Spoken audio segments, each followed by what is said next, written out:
Olympic? Não, não sei, não. Então, ainda não. Ainda não, posso vir a ser, com certeza.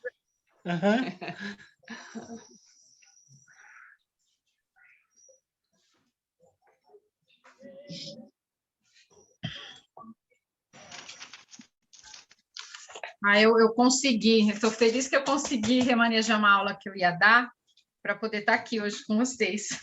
Deu tudo certo. Que bom, Cláudia. Eu sou professora de inglês e português para estrangeiros. Já tive minha experiência em escola Waldorf, mas hoje eu dou aulas particulares para adultos, adolescentes, e estou dando muitas aulas para professores de inglês, preparando esses professores para exames, enfim. E eu dou muitos versos do Steiner em inglês nas minhas aulas, e meus alunos adoram. É. Parabéns, que bom. Eu gosto. Eu acho que eu te conheço. Acho que eu te conheço do Face. Do Face e do Conselho também. Eu estou um pouco quietinha no grupo. Isso. Mas vem lá de 2018, né? Lá de 2018. Eu estou vendo a Ana aqui, né? Ana Silva.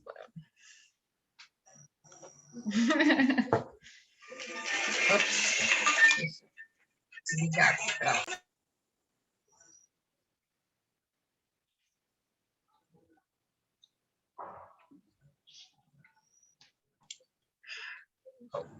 Boa noite, eu sou Eunice Ferrário, de Aracaju, sou aconselhadora biográfica. Muito bom, mais uma de Acaré. Boa noite. De Aracaju, Aracaju, Sergipe. Para todos nós. Eu posso fazer uma pergunta enquanto a gente está... É relacionado, né? Não, assim, não ao tema, mas eu não sei se vocês conhecem alguém aqui no Brasil que trabalhe com arte da fala, porque eu gostaria de... Sim. Depois, então... depois, então, vocês podem me passar os contatos, eu gostaria muito.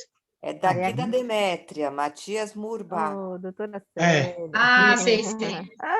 Boa noite. Conheci. Matias Não Murba. conheci. Depois eu sei quem é.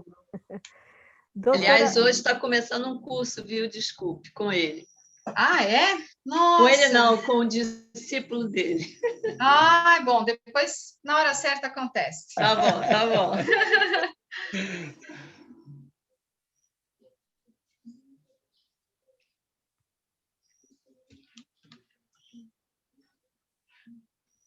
Bem, vamos lá. Né? Sejam todos muito bem-vindos e bem-vindas, pessoas muito queridas que estão aqui, companheiros já do grupo das práticas antroposóficas, mas muito mais, pessoas que já trouxeram a história da antroposofia para o Brasil.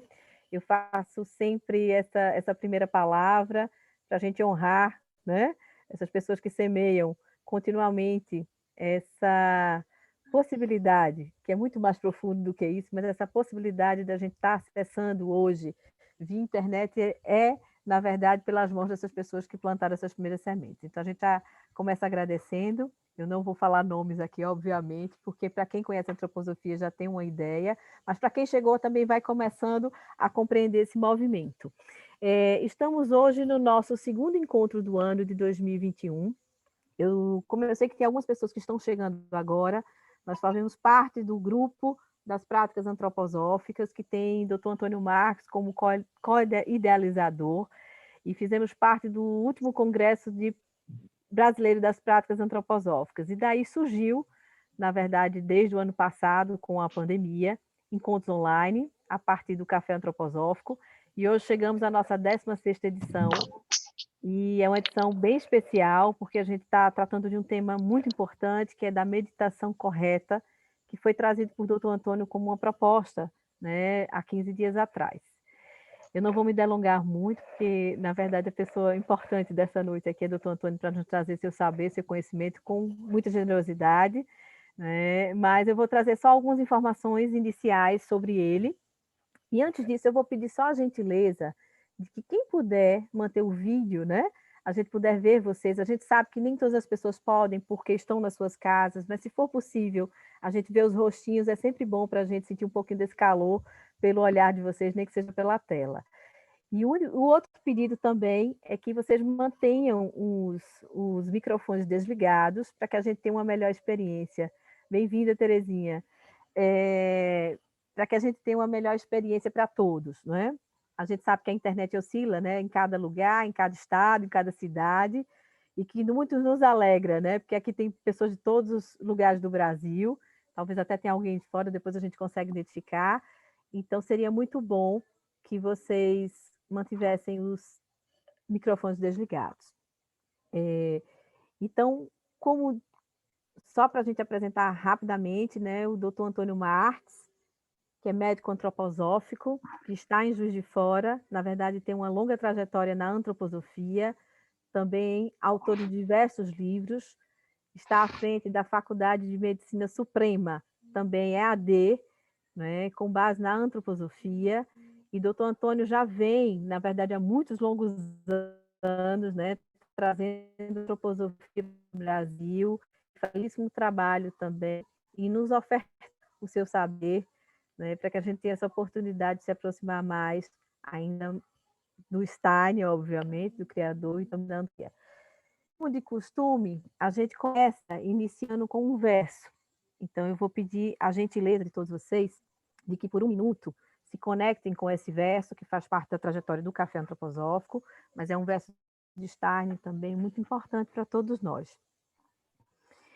E seria interessante, né, para quem se sentir confortável, obviamente, se quiserem fazer uma respiração e fechar os olhos, para que a gente possa entrar em contato com isso, que na verdade nos é muito caro, na verdade. Quando 2 ou mais se reunirem em meu nome, eu estarei presente no meio deles. Não ele ou o outro ou terceiro, mas algo inteiramente novo que brota da união. Esta nova entidade emerge apenas quando um vive no outro, quando um indivíduo, em sua singularidade, extrai a força, não apenas de si mesmo, mas também dos outros. Isso só pode acontecer quando isso no outro. Assim, associações humanas são os lugares sagrados onde seres espirituais descem, a fim de atuar através de indivíduos, tal como a alma atua por meio dos membros do corpo. Rudolf Steiner. Sejam muito bem-vindos, doutor Antônio, a palavra é sua.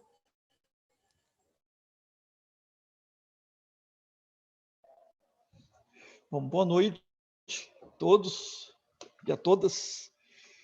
É sempre bom, como a Lília falou, e a Ana Maria também, elas falaram que é uma reunião virtual, a gente tem que acostumar com esse novo normal, essa nova situação que daqui para frente vai acontecer cada vez mais. E essa situação ela vai culminar não no materialismo, mas numa outra vivência que o Steiner fala que depois nós vamos chegar mais no futuro a ter esse lado etérico. Então nós vamos caminhar cada vez mais, os mais espiritualizados, mas que têm o espiritual, elas vão se abrir para esse etérico. Esse é algo novo. Mas para entrar nesse etérico, existe alguns passos para a gente chegar lá, que seria o pensamento através do etérico. Então, isso é algo novo na história, apesar de ter sido falado, como Steiner já fala, que no futuro, e ele fala no futuro não muito distante, nós vamos chegar nesse pensar etérico, que é pensar imagético. Como na antiga Atlântida, eles faziam isso. Eles tinham esse pensar imagético. Esse pensar nosso, tecnicista, isso foi cultivado desde os primórdios da Índia, né, passando por todas as civilizações, até chegarmos a esse pensar nosso tecnai, como Platão fala, técnico, ou como a antroposofia fala, é o da alma da consciência, ou como Freud fala, o pensar egóico. Esse pensar egóico está centrado na cabeça. Então, esse pensar que nós vamos hoje descortinar é para entender. A gente tem que conhecer hoje o que nós estamos vivendo para dar um passo para o futuro. Então, o tema de hoje foi abordar sobre a alma. Por trás de tudo, nós temos a meta nossa nessa reunião, nessas 3 reuniões que nós estamos fazendo, é fazer essa meditação correta. Essa meditação correta surgiu da necessidade de nós, humanos, tomarmos um partido, tomarmos um sentido, porque a humanidade correu o risco várias vezes, e corre sempre o risco. Nós estamos vivendo situações críticas, e mesmo que a gente vê relatos de filmes, né, de guerras, a gente fica assustado de como que a humanidade ainda é selvagem, é beligerante, e como nossa alma é aguerrida, muito violenta, porque nós não evoluímos ainda o suficiente. Nós temos esse cabedal de conhecimento tecnicista e nós nos julgamos o senhor da verdade. Então, isso nós temos que superar. E se queremos caminhar para frente, fazer um sentido ascendente, nós temos que conhecer o que vai ser mais no futuro. Porque nós estamos vivendo o fundo do poço da realidade, dessa realidade tecnicista. Então, nós temos que começar a abrir os olhos para a nova realidade, para frente. E quem fala sobre isso? O próprio Steiner, que sinaliza qual será o caminho do futuro, para onde que nós estamos indo. Então, isso é o motivo de caminhar para o futuro. Mas como fazer? Sim, acaba que nós estamos vivendo o reflexo do passado. O que a geração antiga pensou sobre essa época, nós estamos vivendo. O que a quarta época civilizatória greco-romana pensou em termos de que é filosofia e política, né? É Grécia e Roma. Então, nós estamos vivendo isso. O que nós estamos fazendo para preparar a sexta época cultural, a gente não está fazendo nada. Então, nós temos obrigação, e se estudamos antroposofia, obrigação de antever qual o caminho futuro e preparar nova época civilizatória, que é a sexta, porque nós estamos na quinta época cultural pós-Atlântida. Nós estamos usufruindo as coisas da quarta época greco-romana. E nós estamos chegando a um ponto que nós estamos preparar a futura época. E nós não fizemos nada nesse sentido. Isso foi um motivo. Outro motivo dessa situação crítica que gerou esse movimento dessa meditação correta. Por que nós estamos fazendo isso? A sentença que a Fábia leu, que eu tomei nota de alguns dados aqui, quando 2 ou mais reunirem em meu nome, em nome de quem? Do Cristo. Algo novo que brota da união desse grupo.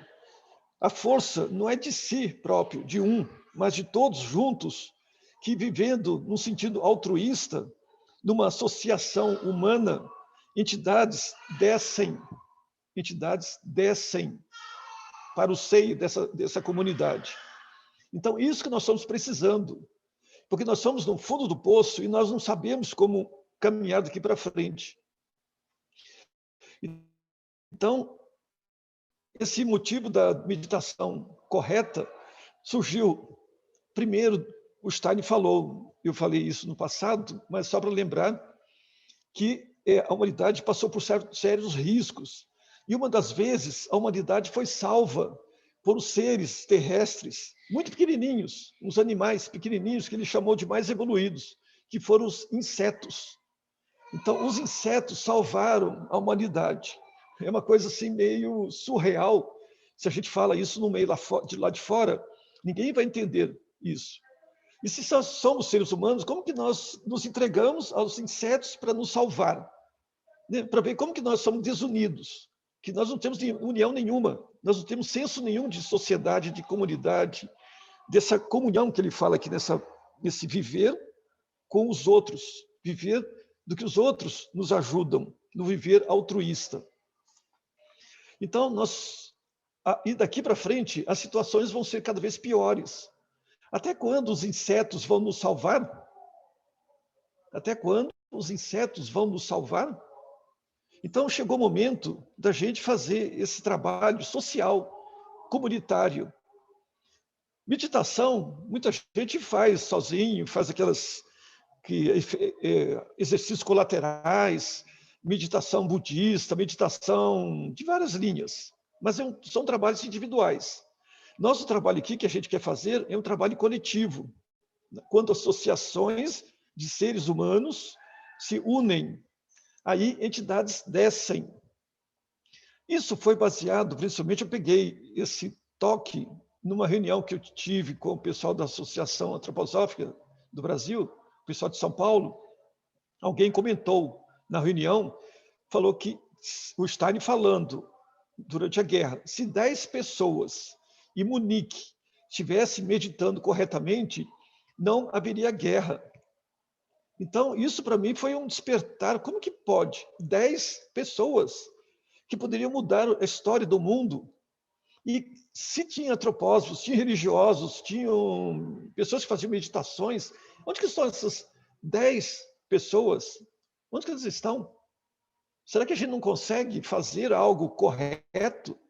Sim, a gente está patinando ainda. A gente estuda antroposofia, pratica oração, pratica bondade, dá dinheiro para o pobre, mas a gente não está fazendo correto, sim, pelo visto, porque se houve a guerra, não tivemos nem 10 pessoas fazendo essa meditação correta.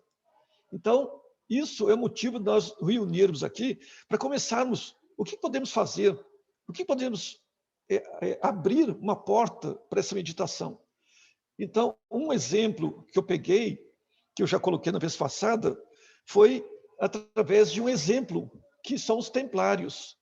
Porque os templários era um movimento religioso, era uma ordem religiosa, militar, né, guerreira, que foi fundada em 1100, né, em Jerusalém. Eram os franceses, né, de alta estirpe intelectual, e que, quando chegando em Paris, eles fundaram essa ordem, que sobreviveu durante 200 anos, e 200 anos eles construíram 300 catedrais. 300 catedrais. Então, o dinheiro para fazer uma catedral é um prédio descomunal. Então, de onde que veio todo esse dinheiro? O dinheiro foi usado de uma forma altruísta. Todo mundo pode ter sua condição financeira, sua sobrevida, mas não essa ganância que a gente tem hoje para usar o dinheiro. A gente não sabe ainda viver altruisticamente. Tudo que nós estamos fazendo aqui é o embrião para o futuro. Então, nós estamos preparando nova época histórica, mas preparando como embrião. Então, vamos pegar os exemplos antigos, como Lex Boss falava, a meta do futuro, você tem que pegar uma ideia do passado e ter algo artístico para você projetar para o futuro. Então, os templários, eles fizeram isso em 200 anos e que construíram catedrais gigantescas, né? As famosas catedrais medievais, quase todas são do tempo dos templários, eles que construíram. E tinha por base ali, tinha o banco. O banco, que hoje a gente tem uma visão muito distorcida do banco como uso de propriedade particular, seja do Estado, seja de indivíduo. O banco, no sentido do Steiner, de antroposofia, da trimembração social, é um banco social. Sim, o banco, como Steiner fala, o banco é o coração humano. Se formos ver o organismo social, o que é o organismo social? É igual ao ser humano. Então, esse organismo social, o banco, representa o coração humano. O que o coração faz? Ele bombeia, joga o sangue para o pulmão para ser oxigenado. Então, o sangue é oxigenado para ser revitalizado. Então, o dinheiro que circula, ele está sempre circulando e está sendo oxigenado, está gerando economia. E a economia, no fundo, é a realização do ser humano na Terra. A gente não pode ter prurido quando fala em economia, quando fala em trabalho social, quando fala em banco. Nós temos que agregar tudo isso para a vida nova social do futuro. Mas nós temos que compreender como que é esse organismo social, como que deveria ser gerenciado, ser administrado, ser conhecido. Claro que o tema agora não é esse, né, da trimembração social, mas tudo tem a ver, porque essa meditação correta passa por esses 3 aspectos que esses templários fizeram na Idade Média. Foram os 3 detalhes que a gente começou a falar na vez passada. A gente tem que orar, a gente tem que conviver e tem que laborar. Então, a gente tem que ter uma hora de prece, que a gente colocou aqui como meta para nós reunirmos mentalmente, entre todos nós nesse grupo, né? De manhã, a gente lê as 3 estrofes da Pedra Fundamental. Na hora do meio-dia, lê a 4ª estrofe. 18 horas, a gente lê o Pai, não fala, né, porque a gente não precisa ler. A gente fala o Pai Nosso, 18 horas. E antes de dormir, a gente faz uma retrospectiva do dia. Então, essa primeira 3 estrofes, o que eles estão falando? Eles estão falando da alma humana. Já leram, todo mundo, quem não tem as estrofes, a Fábia pode mandar para quem não tiver, porque essas 3 estrofes, o centro do ser humano, no fundo, nós vivemos na alma. Aristóteles falava que o espírito é exterior, interiorizado na alma. Ele vem de fora. Falar para as psicólogas, né? O self é exterior e enraizado na psique. Ele vem de fora e se acopla. Nossa alma, através do qual nós vivemos o dia a dia. E como são 3 partes da alma, por isso que na estrofe fala, alma humana, tu vives nos membros, etc, etc. Na segunda estrofe, alma humana, tu vives no latejo do pulmão e do coração, etc, etc. E na terceira estrofe, alma humana, tu vives na cabeça. A gente tem que olhar as coisas com critério, com consciência, com objetividade.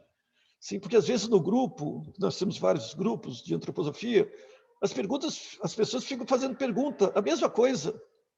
Né? Está falando de estrofe de quê? É da alma. A alma de quem? É nossa.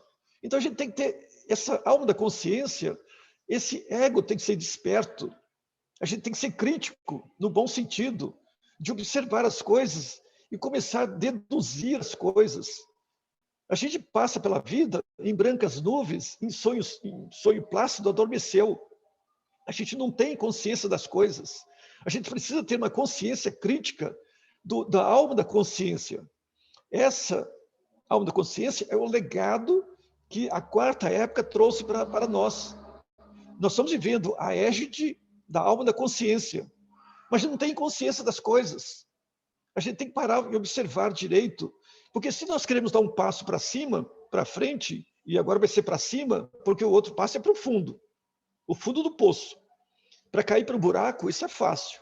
É um caminho inercial do passado que está caminhando para dentro. Nós não começamos a fazer o caminho ascendente. Nós não começamos a fazer o caminho ascendente. Sim. Nós estamos usufruindo a 4ª época cultural pós-Atlântida, greco-romana. Só isso, a filosofia e a política. Sim. A parte cultural, espiritual, nós não fizemos. Essa é a nossa meta. Nossa meta para cima. E primeiro aspecto é a alma humana. Então, nós vamos abordar aqui nesse segundo da meditação sobre a alma humana. Então, nós vamos aprofundar. Para quê? Para cada vez tomarmos mais consciência de como que é nossa alma humana. Sim, porque ela que nós devemos ter a confrontação. Então, como que a gente evolui? Confrontando. Assim, esse diálogo, muito mais uma confrontação do que um diálogo. Confrontando contra quem? Não é o mundo lá fora, é contra a nossa própria alma. A pior tarefa nossa não é o lidar lá fora, não é apontar o erro lá de fora, é apontar o nosso erro. Quem que tem que apontar? É o espírito. O espírito é superior à alma. Ele vem de fora, ele mergulha na alma humana. Então, nós vamos entrar nesse capítulo hoje da alma humana. E no próximo, nós vamos aprofundar mais sobre a retrospectiva, nós vamos falar de Caim e Abel, né, e outros aspectos. Mas agora, nós vamos focalizar muito profundamente que nós vamos dar um passo para frente. Então, esta reunião agora é esse passo para cima. Fábia, está pronta aí?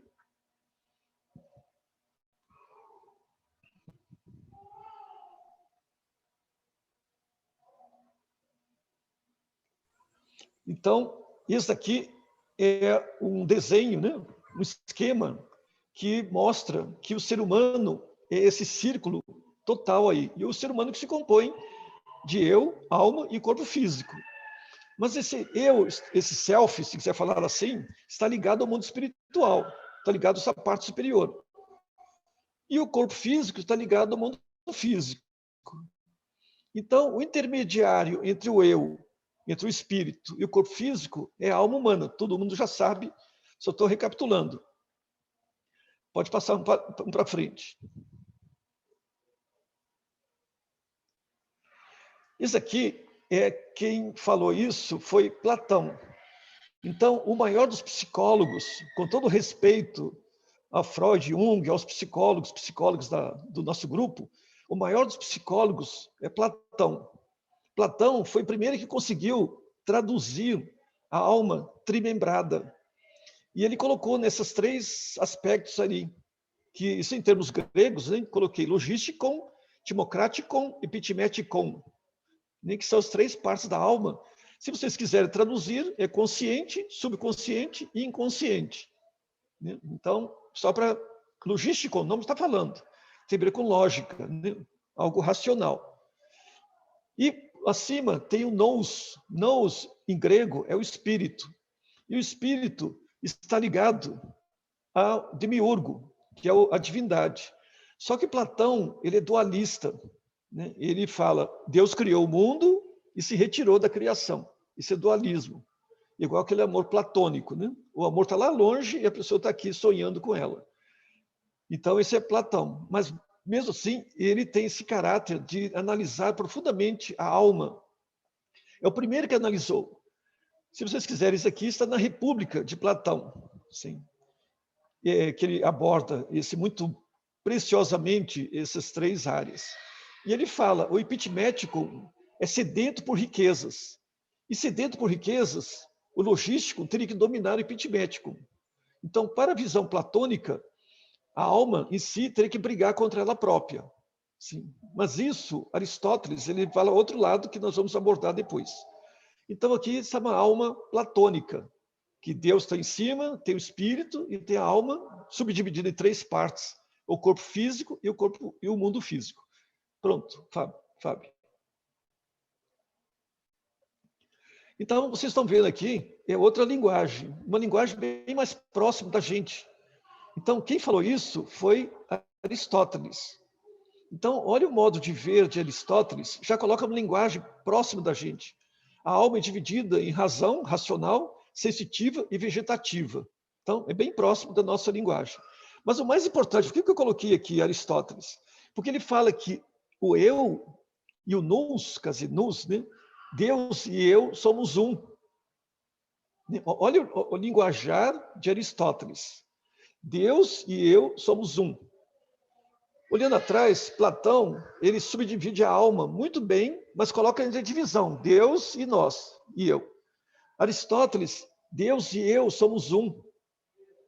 Olha que preciosidade para mostrar que o Espírito vem de Deus. Nós somos deuses, nós somos filhos de Deus, nós somos cria de Deus. Então, nós somos deusinhos. Então, nós somos uma chispa divina. Eu não sou alma, eu não sou desejo, não sou paixão. Eu posso ter sentimento, desejo, paixão, não tem problema. Mas eu sou espírito, eu sou esse nous. E quem é o nous aqui é o Deus. Nous é Deus e nous é o eu. E a alma é subdividida também nessas 3 características. Aqui, se quiser alguém aprofundar, tem um livro do Aristóteles, chama De Anima. De Anima, quem quiser aprofundar mais. O corpo físico e o mundo físico. Pronto. Bom, quem falou isso aqui, todo mundo deve saber, né? Então, isso aqui é o clássico. Sim, olha só como a alma começa a ficar pobre. Né? Tudo bem que antes, no começo, eu detestava Freud, eu falava mal dele. Mas depois eu fui gostando dele, porque ele tece uns aspectos fantásticos que só Freud mesmo. Né? Mas o Freud, o livro, eu tive que ler Freud, né? O livro diz aqui, se vocês quiserem, o ego e o id. Né? Então, eu acho muito simplório. Isso em 1930. Em 1930, alguém chegou para Freud, ele abordando isso, mas ele foi muito corajoso. Porque em 1930 era materialismo puro, visceral. A Alemanha estava no seu auge, o nazismo estava no seu auge, é tecnicismo puro. Olha o que os médicos fizeram com como chamam, os condenados judeus. Então, coisa materialista puro. Né? A gente não imagina que não era só porque o nazista, faziam torturas em vários países. E era um esquema, isso aí. Então, olha como chegamos, o grau de refinamento do tecnicismo, de ver o outro como uma máquina, como um pedaço que pudesse mexer. E Freud foi corajoso por abordar o lado psíquico, vamos falar assim. Então, ele enfrentou uma legião de inimigos, né? E ele foi corajoso, por isso que tem que dar o mérito para ele. Mas olha que como a alma que está, é o ego e o id. Isso é a alma freudiana. Ele não tem nous, não tem espírito, não tem nada. Sim? Não tem espírito. Aqui nós estamos vendo, isso é Freud. Mas em 1930, alguém perguntou para ele, existe alguma coisa além do ego? E Freud respondeu, eu lendo na literatura dele, ele respondeu assim, vamos criar algo acima do ego, um superego. Então, quando eu li o Freud, eu falei, puxa, o Freud já está aceitando alguma coisa acima do ego. Mas depois, lendo mais profundamente, outras páginas, ele fala que o ego vem do id. Aí eu fiquei frustrado. O superego vem do id. Quer dizer, para Freud, o ego também vem do id. Tudo vem do id. Porque Freud, ele é assim, um pouquinho, vamos falar, sexualista. A parte da sexualidade é muito importante. A história dele como profissional, ele lidava muito com jovens, né? Jovens com vários problemas de Édipo, problemas sexuais, etc. Diferente do Jung, lidava mais com pessoas idosas. Então, o palavreado de Jung é diferente, apesar de usar algumas terminologias semelhantes aqui. Mas nós vamos ficar no Freud agora. Então, Freud respondeu em 1930, então, eu vou criar um superego. Então, você pensa que é alguma coisa acima do ego. Não, não é não. Porque para Freud, o superego vem do id também. Tudo vem do id. Sim. Então, olhando mais para frente, nós vamos ver mais para frente aqui, que eu vou voltar nesse assunto, o superego, no fundo, não é uma coisa acima do ego, mas também não é intermediário entre o ego e o id. O superego faz parte do ego, porque tem a ver com julgamento, com caráter crítico, com observação do outro. Então, aquele administrador crítico do outro, né? É um caráter muito vitoriano naquela época, né? De moralismo. Então, o superego seria um caráter assim moralista, de julgamento, de julgar os outros. Então, isso é o superego. Mas nós vamos ver onde que fica nessa história o superego. Nós vamos ver depois. Depois a gente volta. Só aproveitando aqui, por que Freud está certo em falar que o ego vem do id? Porque se a gente olhar as civilizações, na época bem primitiva, nós temos tipos de animais. A gente foi para uma fase, vamos dizer, historicamente, meio animalesca. Depois a gente foi evoluindo. Nessa evolução civilizatória, a gente foi galgando, né, o lado do sentimento, no tempo do Antigo Egito, que visitava aqui. Depois nós fomos galgando para chegar aqui na alma da consciência. Essa alma da consciência é o ego. Essa terminologia é a mesma, só que na forma freudiana. Mais para frente, Fábio. Isso aqui é o mundo atual. Então, merece um segundo de silêncio, para não ficar um minuto, que é frustrante. O que a gente vê aqui? Nada. Nada. Então, isso é o homem moderno. Sim. Então, o que ele tem aqui? Só corpo físico. Até o Instituto de Psicanalista, que eu acompanhava isso muito, porque eu escrevi alguns livros, 1900 e pouco, não lembro quanto a época, a entidade psicanalística norte-americana chegou à conclusão que não existe mais ego, nem mais psique, tudo é química, tudo reação química. Então, não existe nada. Tudo que a gente falou de Freud, de Platão, Aristóteles, não existe para o mundo atual. O mundo atual é isso aqui que nós estamos vendo. Olha aqui, isso é o homem atual. É frustrante, é decepcionante. Sim. Então, o que a gente tem aqui? É isso aí. Sim. Então, isso merece um sepultamento, porque realmente nos deixa assim, uma sensação de vazio e nada também, porque nós estamos vivendo essa vida de vazio? Porque a ciência vê o ser humano desse jeito. é um oco, é um vazio. Como que quer preencher? Preencher coisas materiais, materialistas? Isso não vai levar a nada. E angústia, é angustiante ver isso. Obrigado. Luciana. Pronto, Fábio.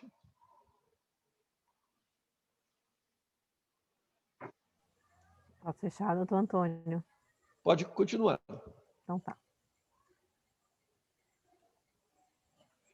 O mais importante de Platão, que poucos conhecem, é que Platão, por isso que ele bebia de fonte noética, ele bebia de fonte espiritual.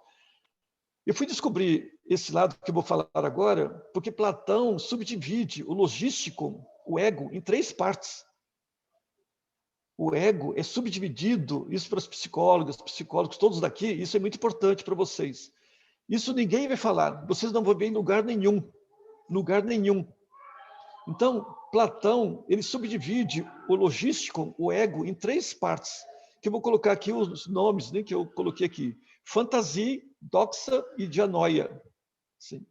Então, olha só que a profundidade de Platão subdividir o ego em 3 partes.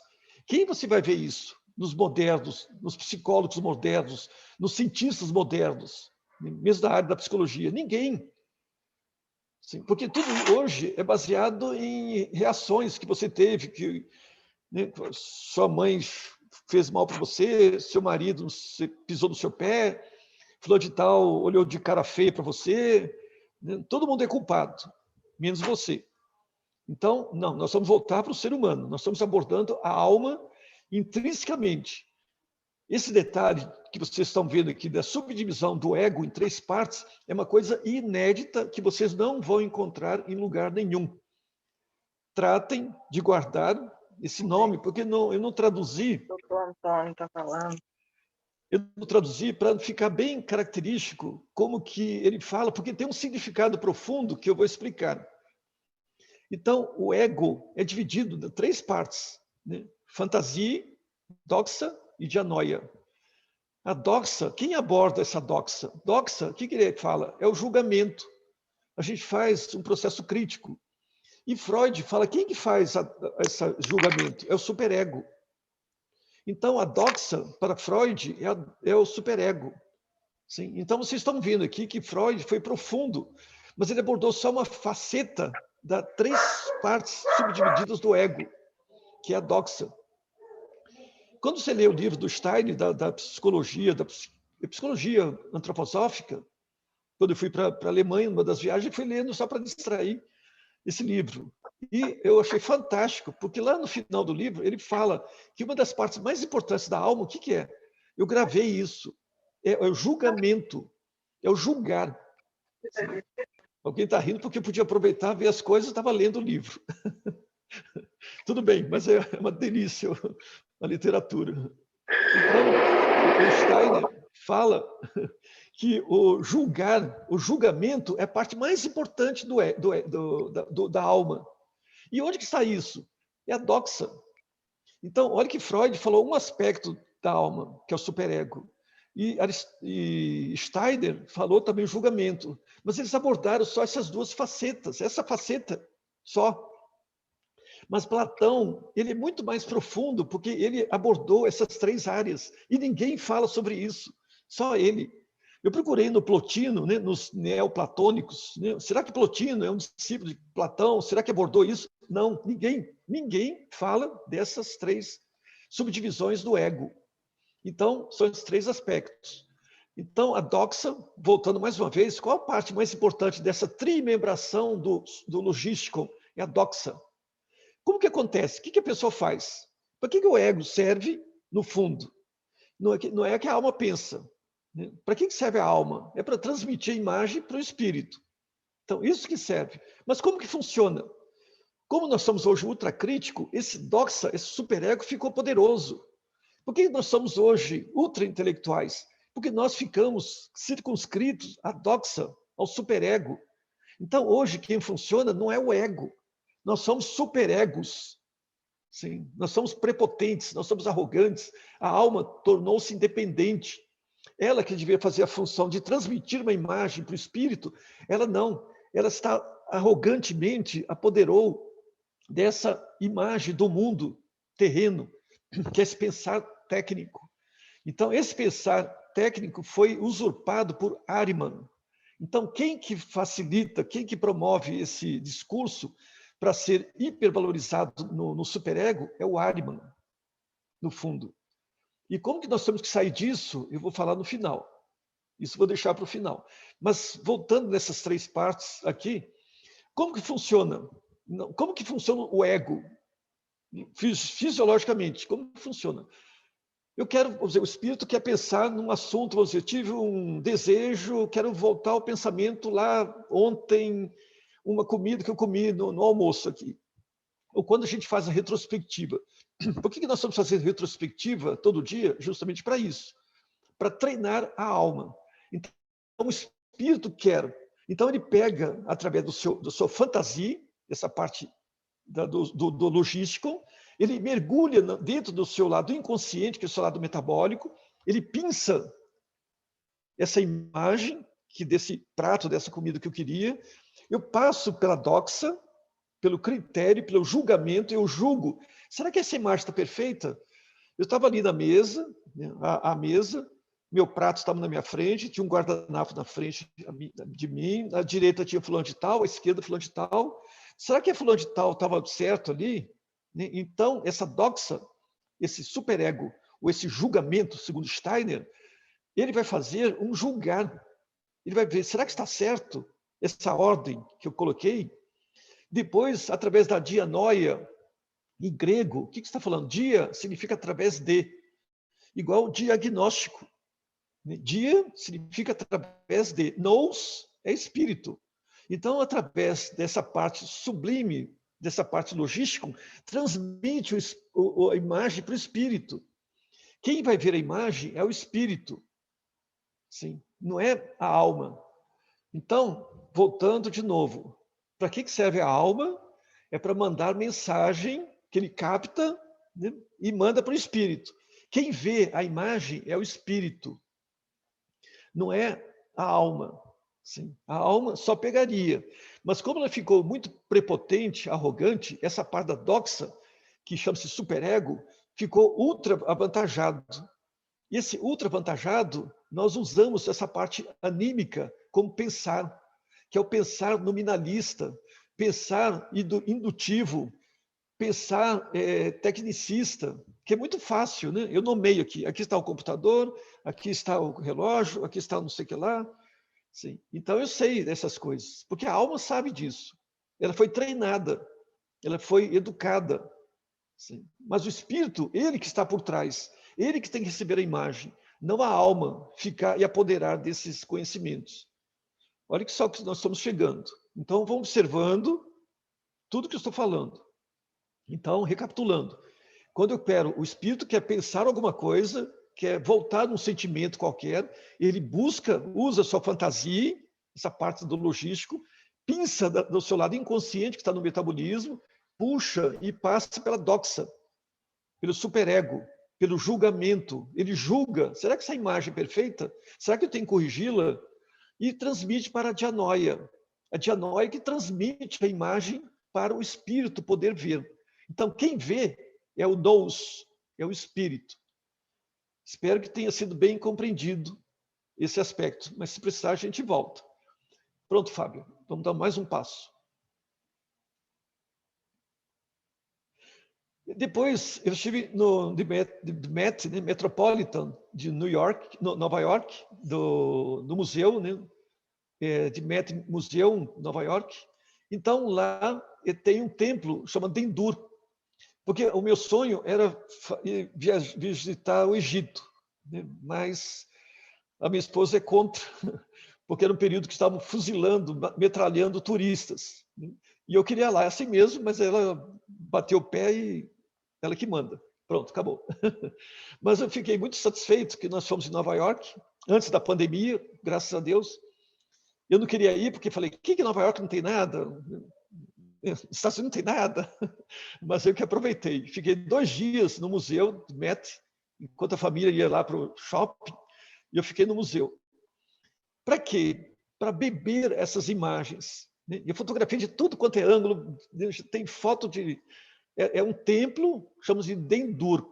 Se vocês forem em Nova York, quando puderem, não deixem de ir no Met Metropolitan Museum. Lá tem um templo da medicina sagrada. Da medicina sagrada. Olha só que preciosidade. E isso ninguém nunca mostrou. Ninguém. Eu procuro livro. Quando estive na Alemanha, eu estudei egiptologia, vulcanologia, só para distrair, estudava essas outras coisas. Então, essa parte de egiptologia, nunca tinha visto algo que eu estou falando aqui, que eu vou falar. Então, eu estava fotografando, vendo, e vi essa imagem. Esse templo de Dendur, só para explicar, fica perto daquela barreira de Assuã. Você tem o Nilo, né, o rio Nilo, lá em cima da cabeceira, para controlar a vazante do rio, o governo fez uma barragem, chama-se Assuã. E acima tinha um templo, né, do lado oeste, tinha um templo que seria soterrado não, como que é? Enchido pelas águas, mergulhado pelas águas. Então, ele seria afundado pelas águas. Então, o governo norte-americano doou uma verba, acho que tem os outros interesses, não vou entrar no mérito, e o governo egípcio doou esse templo para o museu. Então, vocês não precisam mais no Egito, se quiserem, claro, pode ir, mas eu estou falando que lá no Demet tem tudo, né? Que tem esse sacerdote. E se vocês virem acima da cabeça dele, tem 3 cones, porque todos os outros sacerdotes que vocês já viram, que eu já vi também, só tinha um cone, né? Um cone na cabeça. Sim. Então, esse cone vai ter um significado que eu vou falar no final. Então, quando eu bati os olhos, vi 3 cones, o que é isso? Então, eu fiquei encucado com aquele ali. Eu tive que voltar no museu outro dia para meditar sobre essa imagem. Fiquei 2 dias no museu, sim, só focalizando por que esses 3 cones que estão ali. Depois de muito meditar, eu voltei até a pé, né? Eu fui lá da Quinta Avenida, porque fica na Quinta Avenida, né? Eu fui até lá no hotel que ficava lá na ponta de Manhattan, então, para meditar por que esses 3 cones. Depois me veio Platão. Platão fez escolas de mistérios, né? Ele estudou 10 anos, pelo menos a história fala assim, no Egito. Então, ele estudou com os egípcios, com os sacerdotes. Então, de onde que vem essa ideia de trimembrar o logisticum? Vem dos sacerdotes egípcios. Então, olha só que preciosidade que eu estou passando aqui, e olha só que importância sagrada que tem a ver com essa parte da alma da consciência. Então, nós estamos aprofundando na alma da consciência e que isso já foi estudado lá atrás, na forma imagética. Então, os sacerdotes já tinham uma visão, já tinham uma imagem dessa alma, do todo conjunto. Já tinham isso tudo. E nós estamos hoje destrinchando, e assim mesmo nós não estamos sabendo direito. Então, isso tudo já era de conhecimento do sacerdote, da medicina sagrada. Então, essas 3 conezinhos lá em cima, que vocês estão vendo, que nós vamos destrinchar para entender. Isso o sacerdote está oferecendo uma poção ali na mão direita, né, e está abençoando com a esquerda aquele frasco que ele está levando com uma oferenda. Pronto, Fábio. Então, voltando no hotel, eu fiz o desenho rapidinho, né, e mandei para o grupo. Nós somos o grupo de medicina, né? E mandei, olha que novidade, etc. Então, é o rascunho que eu fiz ainda no bloquinho lá do hotel, que eu fiz com a caneta, para mostrar esses 3 cones na cabeça do sacerdote. Aproveitando o desenho, que eu vou falar também depois, embaixo você tem todo aquele ondulado, isso é um chifre retorcido. É um chifre retorcido. Esse chifre retorcido representa a antiga força da Atlântida etérica, que estava endurecendo nessa história. Olha só o que eu estou falando, que no começo eu falei, o pensamento vai se tornar etérico. Isso já existia na Atlântida. Só que o pensamento, já no tempo do Egito, já estava começando a ficar retorcido, ficar endurecido. Se o etérico já ficava endurecido naquele tempo, imagine o nosso. Já está totalmente quase esclerosado. Sim, então, isso que o Stein fala. O que vai acontecer daqui para frente para o pensamento se tornar etérico? Ele fala que as entidades espirituais elas vão atuar nas pessoas para soltar o etérico de novo. Esse soltar o etérico, as pessoas vão ter o pensamento em imagem de novo. Então, esse retorcido embaixo é o chifre retorcido. Em cima são os 3 cones. Do lado, aquele desenho todo alinhavado, significa penas de águia.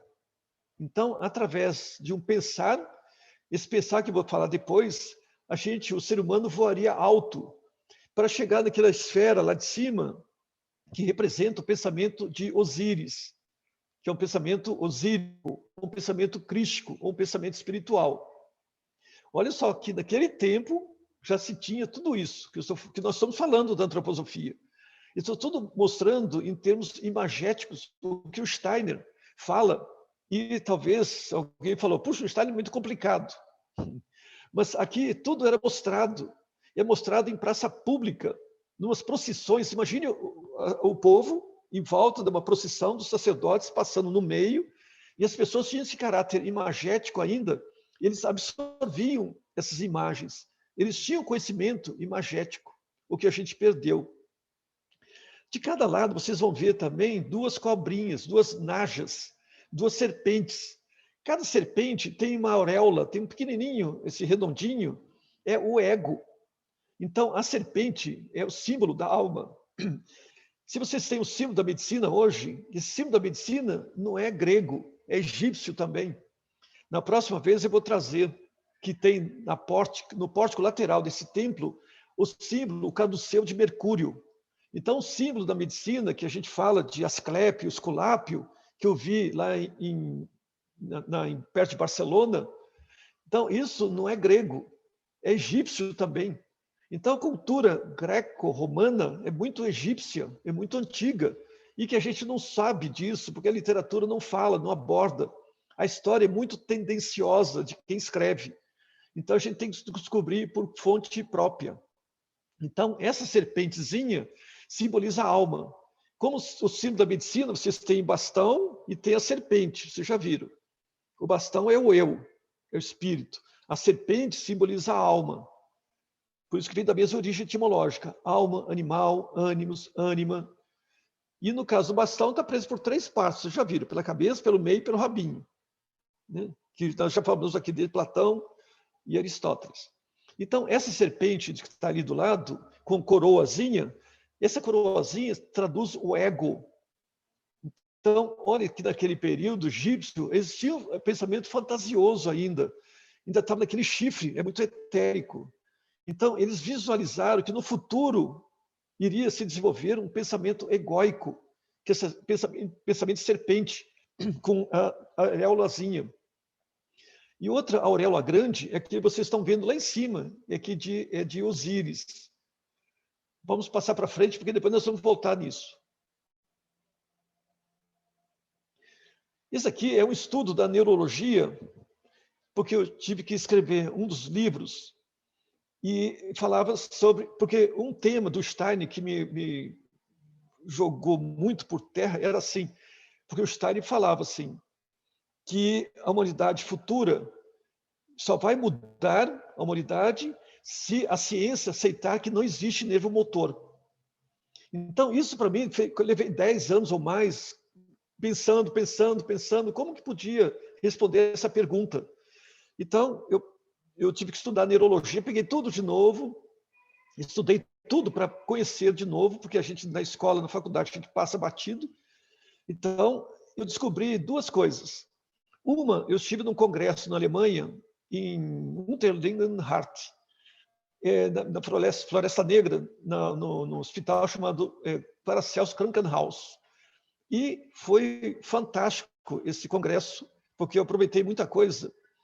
E no sentido de ver nesse congresso o tema era nervo e sangue. O tema do congresso antroposófico era nervo e sangue. Então, eu fiquei fascinado, né, que abordar, porque na faculdade a gente aprende nervo é uma coisa, sangue é outra, totalmente distintos. E comecei a estudar, onde que está o link desses dois? E descobri na neurologia que a ciência descobriu, através da microscopia eletrônica, que, vocês estão vendo aqui, o nervo ele abraça um vaso sanguíneo. Esse nervo é um astrócito, é as células da glia. Então, esse vaso sanguíneo é um vaso. Então, esse abraçar não vem de fora, assim. Ele abraça assim. Então, ele faz parte da parede. Então, esse nervo, ele se abre e tem aquele chama-se podócito. Podos significa pés. Cito significa célula. Então, uma célula que se abre como um pé. Então, imagine uma célula nervosa, né? Que ela se abre e abraça o vaso e faz parte da sua parede. Então, chama-se podócito.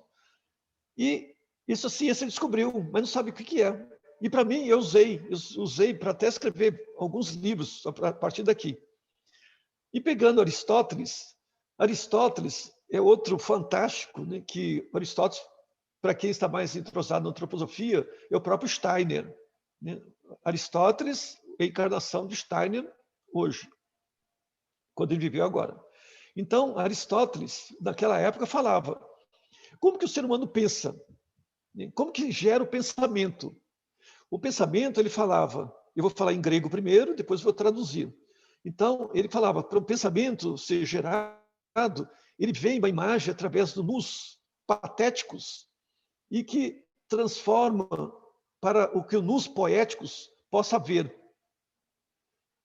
Vou repetir. Então, para que o ser humano possa pensar, ele falava que a imagem, a informação, vem através dos nus patéticos.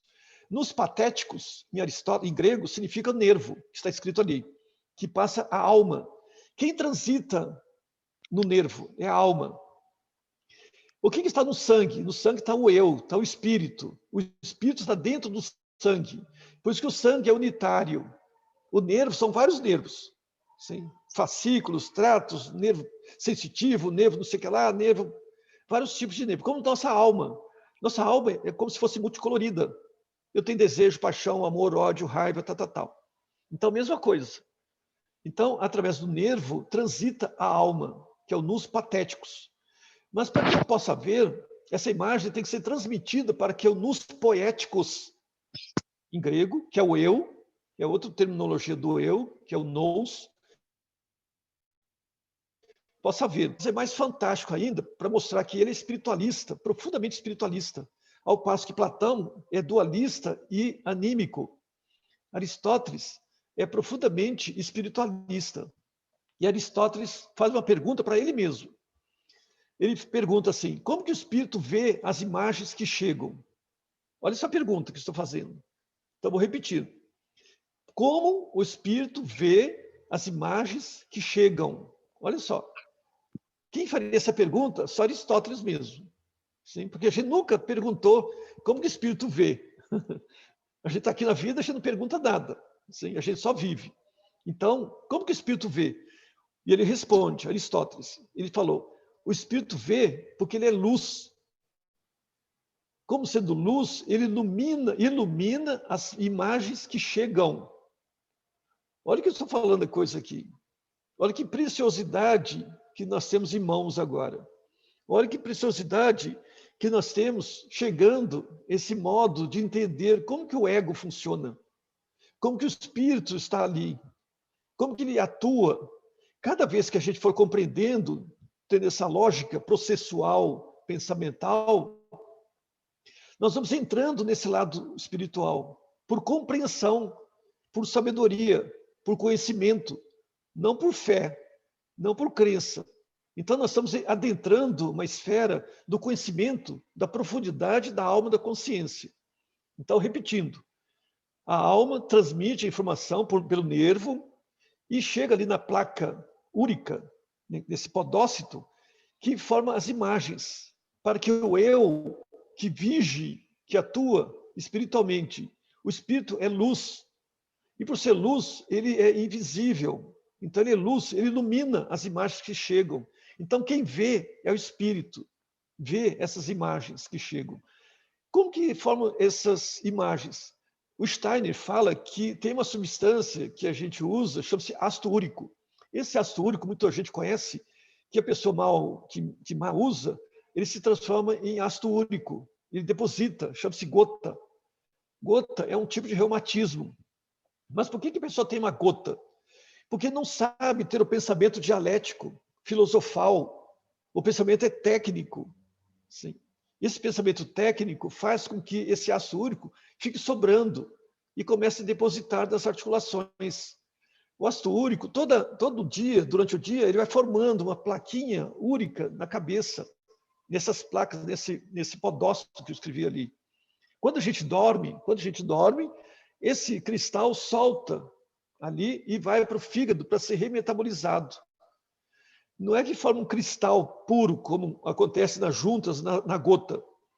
É como se fosse aquela tela antiga, eu tenho notebook antigo, a gente aperta a tela afunda. Né? Então, porque é o cristal líquido. Então, onde que se forma essa placa?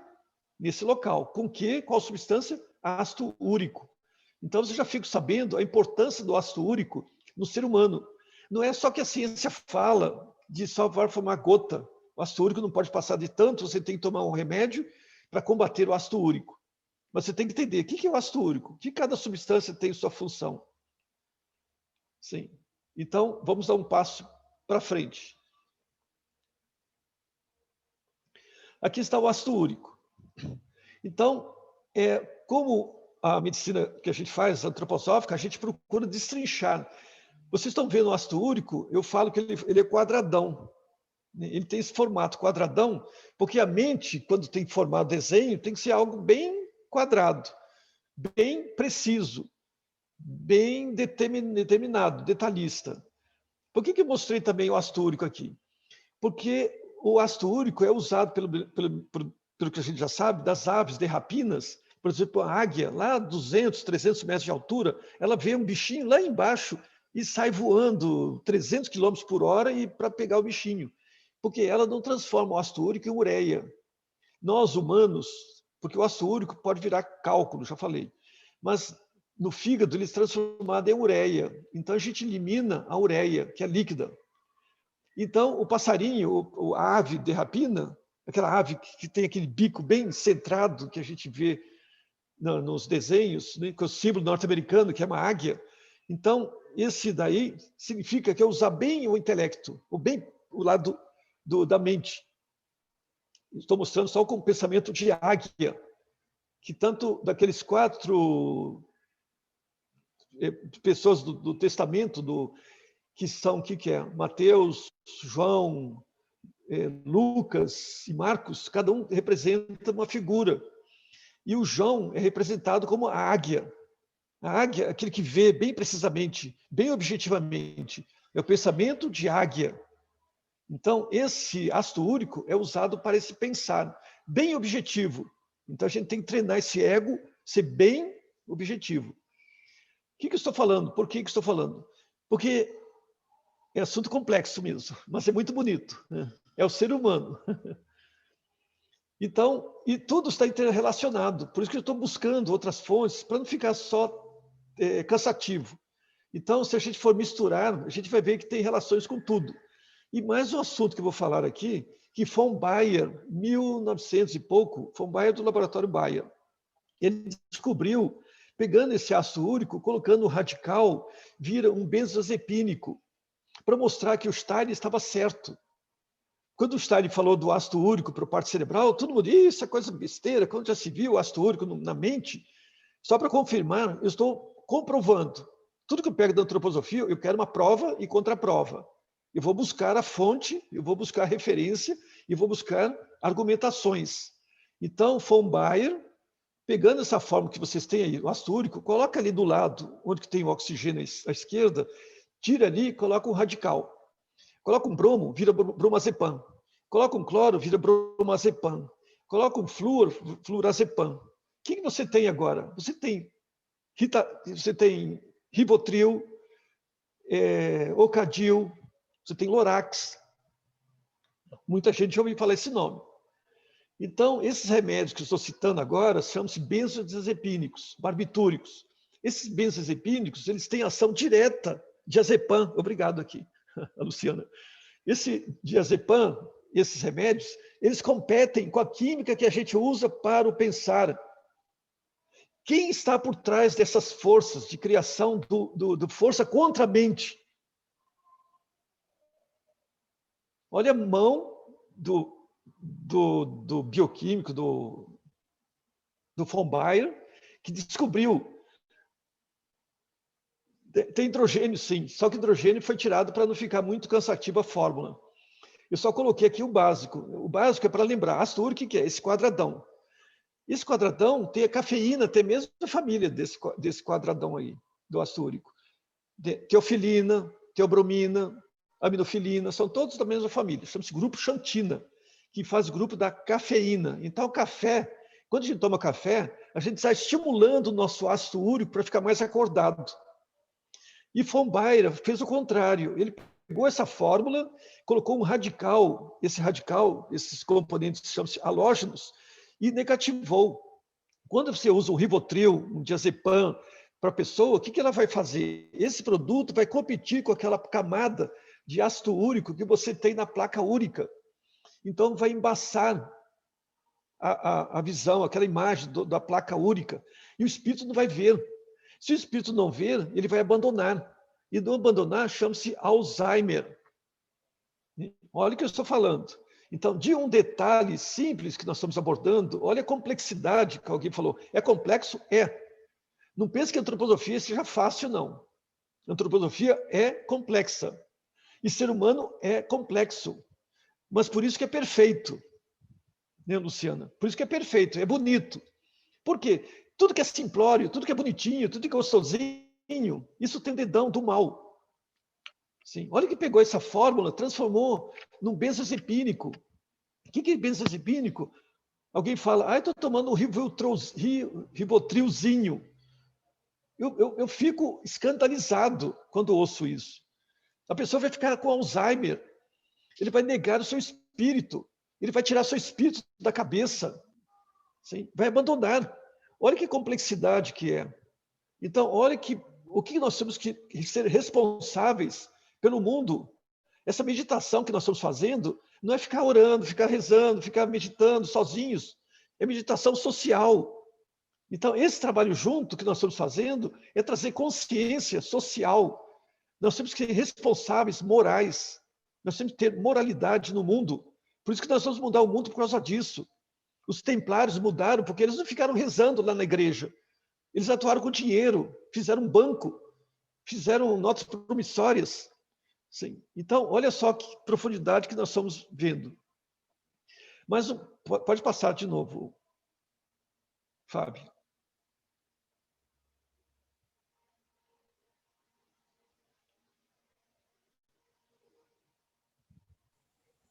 Só um minuto, doutor Antônio.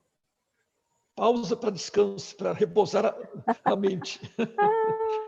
É muito neurônio para todo mundo. Verdade. Mas isso é fantástico, né? Nós estamos descobrindo aqui juntos, né? Eu levei anos, né? Vamos falar, 15, 20 anos para descobrir tudo isso. Mas é muito bonito. Tá. Doutor Antônio, nós temos, então, o senhor quer que eu coloque a mensagem? Não, ainda tem outro desenho. A última imagem, tá. Só um minuto, então.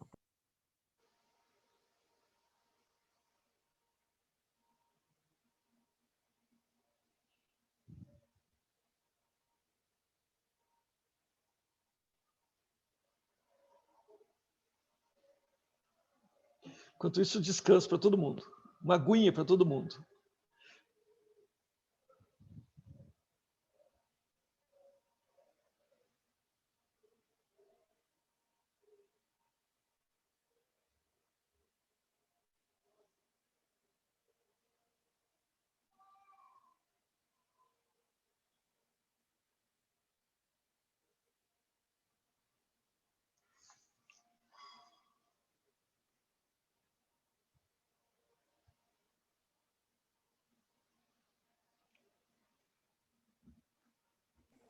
Só mais uns segundos. A gente está só Sim. com a questão aqui da internet, doutor Antônio. Só um minuto. Não tem problema, não. Vamos descansando. Mas é bom o senhor beber uma aguinha mesmo. Beba uma água e todos também.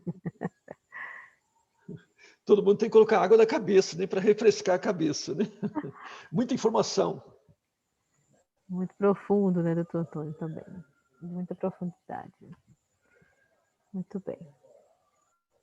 Só checando aqui mais uma vez, pedindo só mais uns segundos. A internet já está dando um sinal.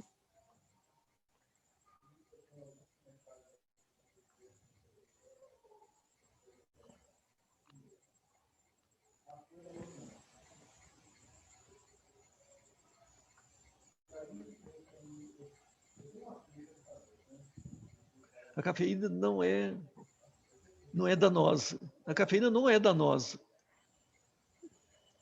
O ácido úrico forma o pensamento focado. Não é pensamento abstrato, é pensamento focado. Pensamento abstrato é da fantasia. Sim. Então, o abstrato é abstrato. O outro é tecnicista, é materialista puro. O materialista puro focaliza nesse pensamento da doxa, é o superego. O Antônio já está respondendo as perguntas. Estou Muito aproveitando bem. aqui. Que bom que o senhor chegou, viu, chat? Veja se Então, espera aí um minuto, novamente.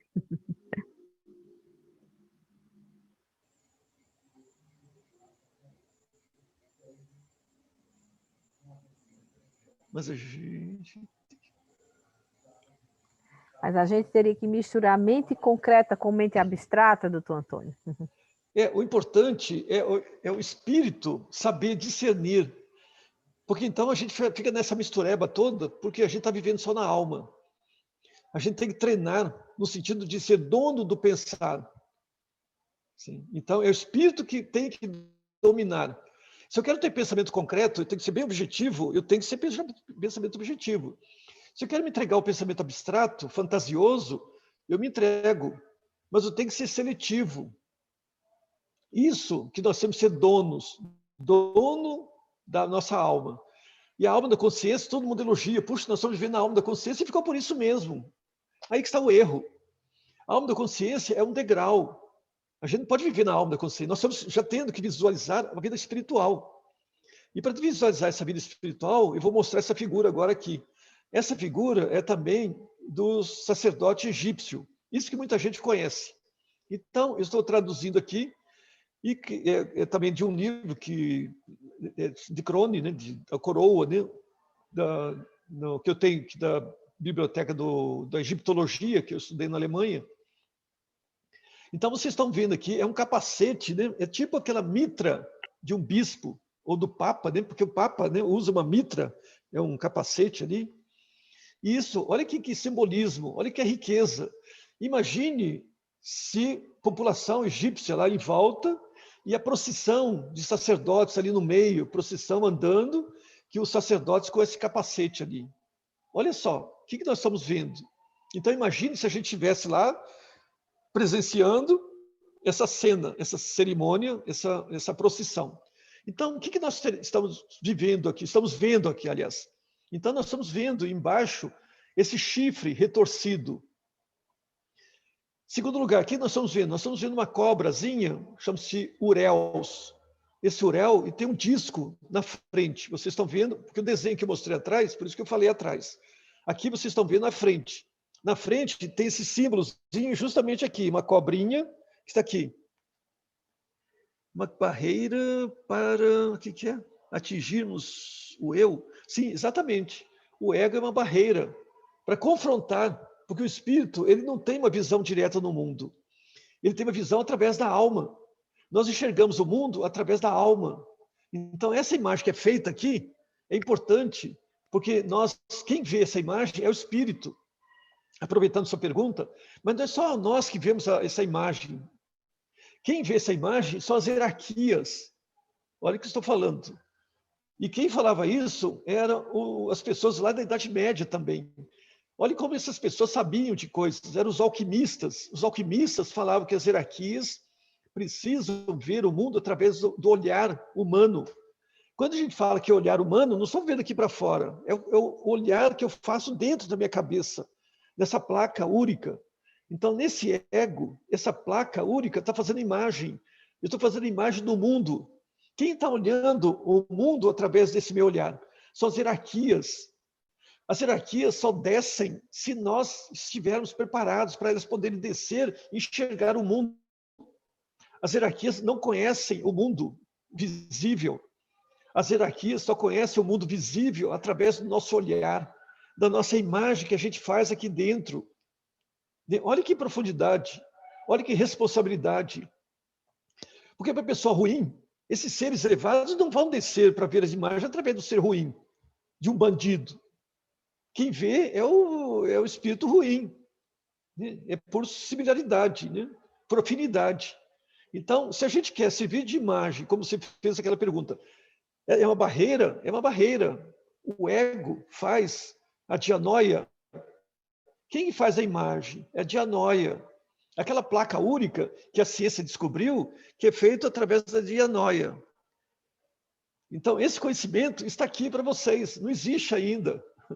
Vocês vão recorrer ao estudo de egípcio, Platão, Aristóteles. Eu juntei tudo isso. Sim. Então, tudo falando, foram anos de pesquisas. Sim. E aprendendo aqui, aprendendo ali, participando de congressos lá fora, fui somando. Então, escrito tem alguns livros, eu posso ver depois, eu mando para a Fábia, transmitir para quem quiser estudar mais profundamente. Mas voltando no assunto aqui, esse egozinho aqui, essa najazinha, é o ego. E olha que tem um discozinho, chama-se ureus. Então, a naja significa a própria alma, representa a alma. Essa figurinha na frente desse crone, dessa mitra. Do lado, vocês estão vendo duas penas de águia. Essas penas de águia elevam até o disco superior. Esse disco superior é de Osíris, que é o Cristo. Como que a gente tem que fazer? Onde que nós estamos nessa história? Nós somos ainda nessa fase, nós já passamos dessa fase do pensar de chifre. Esse pensar de chifre é o etérico endurecido. Esse etérico vai se soltar. E quem não estiver preparado daqui para frente, quem não se espiritualizar, o Stein fala, vai chegar cada vez mais com doenças psiquiátricas 1000 vezes piores. Então, o Stein fala, nós estamos numa última época de espiritualização. Quem não se espiritualizar daqui para frente, na próxima vinda, na próxima reencarnação, virá cada vez mais materialista. E ele fala um termo muito pesado. Quem é muito materialista vai voltar idiota. Sim. Então, o que eu estou falando? Porque no mundo espiritual não tem matéria. A materialidade vai desaparecer. Esse mundo tecnicista que nós estamos vivendo é reflexo do passado. Isso amanhã vai aparecer. Por isso que nós estamos nos preparando para a época futura. Estamos usando tecnologia? Sim. Mas estamos usando no sentido de trazer algo novo. Revitalizar essa tecnologia. Começar a entrar no outro patamar. Usamos o que tem de materialidade, mas não fixar na materialidade. Não cair para o abismo. Nós temos que nos acender. Então, esse símbolo que estou mostrando ali do lado, esse pensamento de chifre, nós já passamos no tempo da antiga Índia. Então, esse pensar que estava lá atrás, na Pérsia, tanto no Egito também, é pensar etérico, que já estava endurecendo. Esse pensar da cobrinha com esse disco é pensar egóico, que nós estamos vivendo hoje. Apesar de ter mostrado lá atrás, o sacerdote mostrava, isso é toda evolução humana, pensamental, está nesse capacete do sacerdote. Vou repetir, toda a evolução do pensamento humano está representado nesse capacete do sacerdote egípcio. Então, esse nosso pensar hoje, tecnicista, está simbolizado aqui como... Para acompanhar, trocar... Muito bom, porque eu estou lendo aqui embaixo. Então, todo esse pensamento nosso está focalizado nesse pensamento, centrado nessa naja daqui da frente, com esse disquinho. Esse disquinho é pensamento tecnicista, pensamento do superego, pensamento do julgamento, que o Stein fala, o pensamento da doxa de Platão. Todos falam a mesma coisa. A gente tem que saber decifrar e saber colocar as coisas no seu devido lugar. Hoje, o que eu quero falar, algo mais importante, tudo que eu estou falando aqui, não foi só isso que estou falando, o que vou falar agora. Como que desenvolver o pensamento de águia? Como que desenvolver esse pensamento com essas duas penas de águia? Olha só que isso foi mostrado lá atrás. Como desenvolver o pensamento de águia. Esse é o pensamento de Goethe. É o goetheanismo. Então, isso que foi mostrado lá atrás, como um vislumbre imagético de todo o futuro. E o que o pensamento de Goethe vai fazer como pensamento de águia? Vai nos mostrar o pensamento espiritual. Lá de cima, o pensamento osírico. Mas, para isso, nós temos que voar alto. Esse voar alto, nós temos que sair da materialidade. Mas como que a gente voa alto sem perder os pés do chão? Porque se a gente está na Terra, a gente tem que aproveitar a Terra, porque nossa evolução se faz através de planetas, através de orbes planetários. Se nós estamos na Terra, a evolução nossa é terrena. Aqui a gente desenvolve a autoconsciência. Quando nós passarmos para Nova Jerusalém, nós vamos habitar essa Nova Jerusalém. Será também um ambiente planetário. Vênus, Urano, esses outros planetas, nós vamos ter evolução planetária. Sim. As outras hierarquias superiores, elas não têm evolução planetária. Nós, humanos, temos evolução planetária. Então, nós temos que ter consciência do nosso pé no chão, do verbo encarnado. Então, aqui tem essa imagem. Pode passar para outra, Fábio. Então, nós temos que ter o pensamento de águia.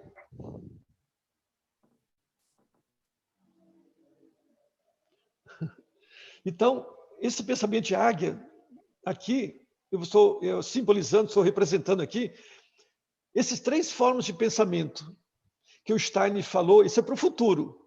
Nós vamos ter que desenvolver o pensamento imagético, imaginação, inspiração e intuição. Mas de onde que vem esses 3 patamares? Vem do antigo. Vem de onde? Vem do etérico, que nós já tivemos lá atrás, na antiga Atlântida. Nosso pensamento era imagético, etérico. E hoje o que sobrou? Sobrou observar. Então, quando a gente observa a natureza, observa sem crítica, observa no sentido goetheano, a gente não faz crítica, a gente só observa. Então, esse detalhe de saber observar o fenômeno, seja o seu paciente na sua frente, sem colocar ideias na cabeça antes dele falar, sem atropelar, deixar o outro interlocutor se manifestar, ser ouvido, ouvir, observar. Então, esse pensamento de observação, a gente lida com o etérico. O que o Stein fala nesse sentido? Quando a gente vê, na retina nossa, tem o etérico. Então, imprime a imagem desse etérico. Não só aqui. Esse etérico vai ser impresso, vai mexer com o nosso etérico também, para o futuro. Então, quando a gente observa um fenômeno, nós estamos fazendo o quê? Desenvolvendo a imaginação futura. E isso que nós temos que saber fazer. A coisa mais simples do goetheanismo é saber observar. E mais difícil, porque a gente não sabe ainda observar os fenômenos. A gente já vem com crítica antes do tempo. Segunda fase que nós temos que fazer. A gente entra na intelectualidade, que é no caminho do superego. Hoje a gente é super egóico demais, que vive nesse já lado do julgamento, como Stein fala. Nós julgamos tudo, nós somos críticos de tudo. Aonde a gente está? Está no domínio da alma. Então isso, a gente saber fazer, como que a gente faz no sentido goetheano? A gente tem que elaborar um argumento junto com o outro. Fazendo dessa maneira, a gente sai do domínio do superego, da crítica. Então, quando eu levanto os argumentos um atrás do outro, que Goethe, no seu livro Ensaios Científicos de Goethe, ele fala, nós devemos ser iguais aos matemáticos, observar os fenômenos e intercalar um fenômeno junto com o outro como uma sequência lógica de pensamento, como se fosse uma experiência única, que ele denomina experiência de ordem superior. Olha só a terminologia bonita. Olha só o que eu estou falando. Observem o que eu estou falando. Escutem o que eu estou falando.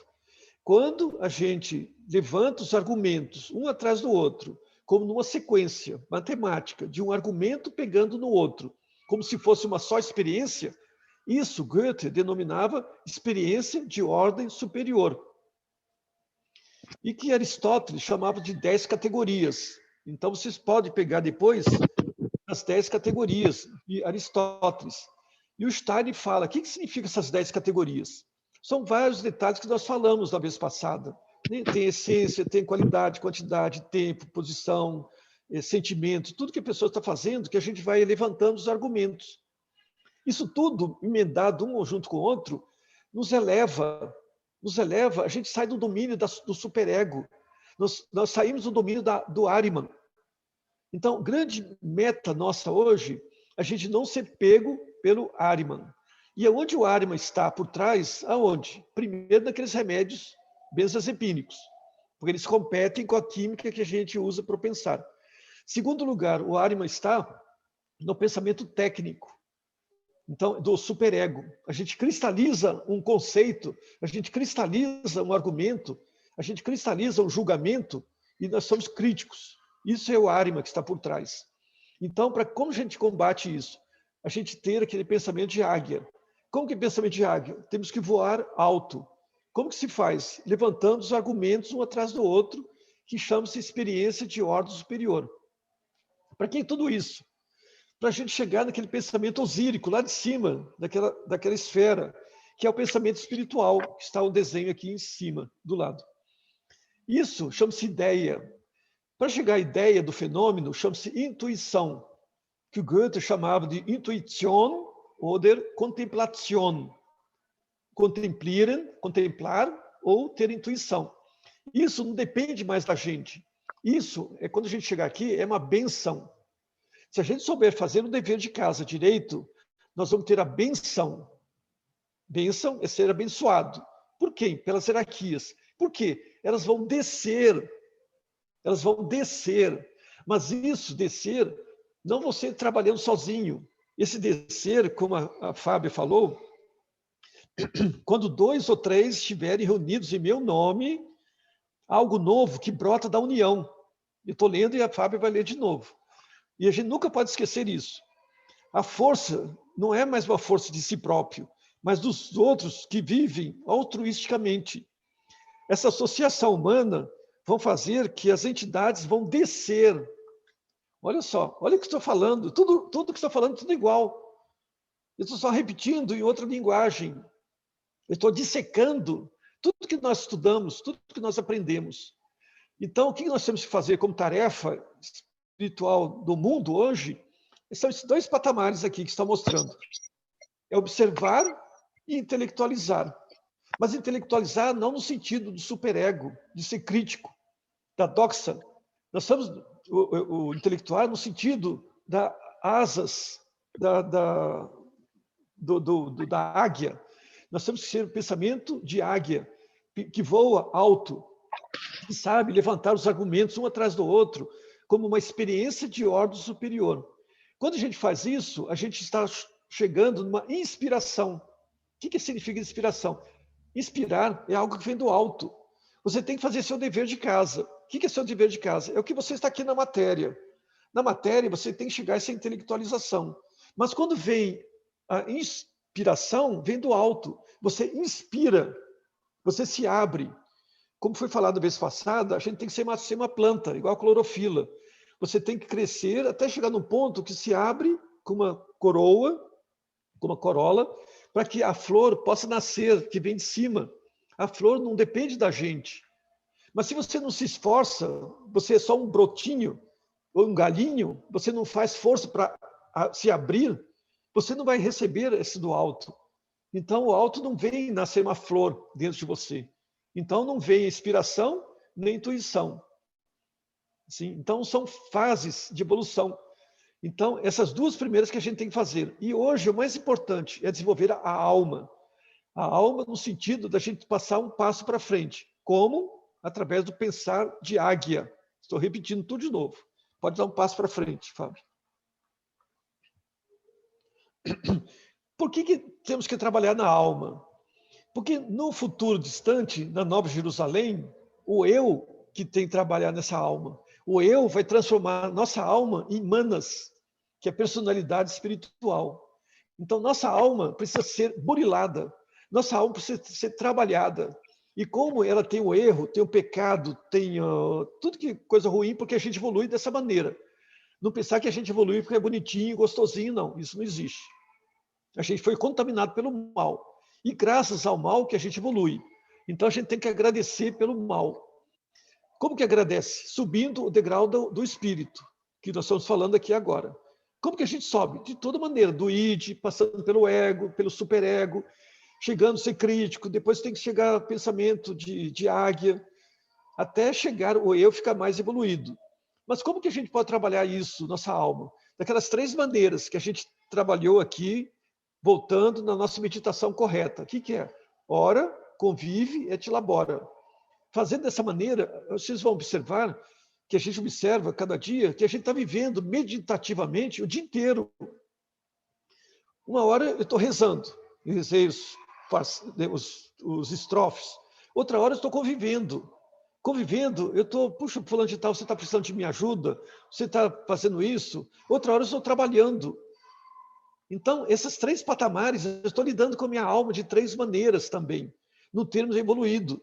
Eu não vou preocupar que vou meditar, vou só rezar daquele período de tantas horas, né, juntar as mãos. Não, o dia inteiro. Chegou naquele horário, meio-dia, errei aquele horário, só dá 1 hora eu lembrei. Então, eu rezo ali, junto com o que estava almoçando, eu faço aquela oração, né? Eu estou rezando, mas ao mesmo tempo tem a pessoa que estou convivendo do lado. Então, o que eu estou fazendo? Eu estou subindo um degrau com esse caráter do orar, conviver e labutar. Eu estou fazendo as 3 coisas ao mesmo tempo. E como que o espírito começa a gerenciar essas 3 maneiras, quase que a gente vai tomando conta, como se fosse algo autônomo. A gente vai fazendo e vai burilando nossa alma num sentido superior. Aquele desejo, aquele sentimento, aquele negócio tacanho, né, ranzinza, eu vou superando. Porque eu começo a viver no espírito. E o espírito vai visualizando, vai transformando minha alma para que no futuro seja manas. A gente não tem esse privilégio todo. Sim, isso estou falando em manas aqui, é Nova Jerusalém. Mas isso a gente tem que começar agora. Porque o legado que a gente tem que fazer para a 6ª época cultural, primeiro é desenvolver essa parte da alma, que a gente tem que fazer isso. E esse lado social. Então, esse lado social que nós estamos meditando junto aqui é um caminho, um legado que nós vamos deixar para a 6ª época cultural. E olha que nós vamos voltar nas próximas reencarnações e vai estar tudo mais ou menos tudo igual. Então, nós temos que fazer muita coisa. Então, o eu elevado transforma nossa alma, a partir de agora, através dessa compreensão toda que já foi falado, dessa complexidade, não vê como complexidade sendo difícil, mas complexidade sendo bonito, que é perfeito, é divino. A espiritualidade que está por trás. E a espiritualidade, como eu já falei aquela hora, ela precisa ver o mundo, ela não está enxergando o mundo. Nós somos escuros, aqui está tudo preto, está tudo escuro, está em treva. Nós vamos espiritualizar para que essas entidades possam descer e possam ver o universo que eles criaram. Porque eles não estão vendo o universo através do nosso olhar. Então, isso, essa ligação que a gente tem que fazer, o que a gente vai ganhar com isso? A gente vai ganhar paz social, vai poder trabalhar tranquilo, porque nossa evolução se faz pela Terra, não faz do outro lado. A gente tem que evoluir aqui. Então, vamos melhorar aqui, melhorar em sociedade. E esse trabalho social que nós estamos fazendo meditativo aqui. Pronto, outro, Fábio.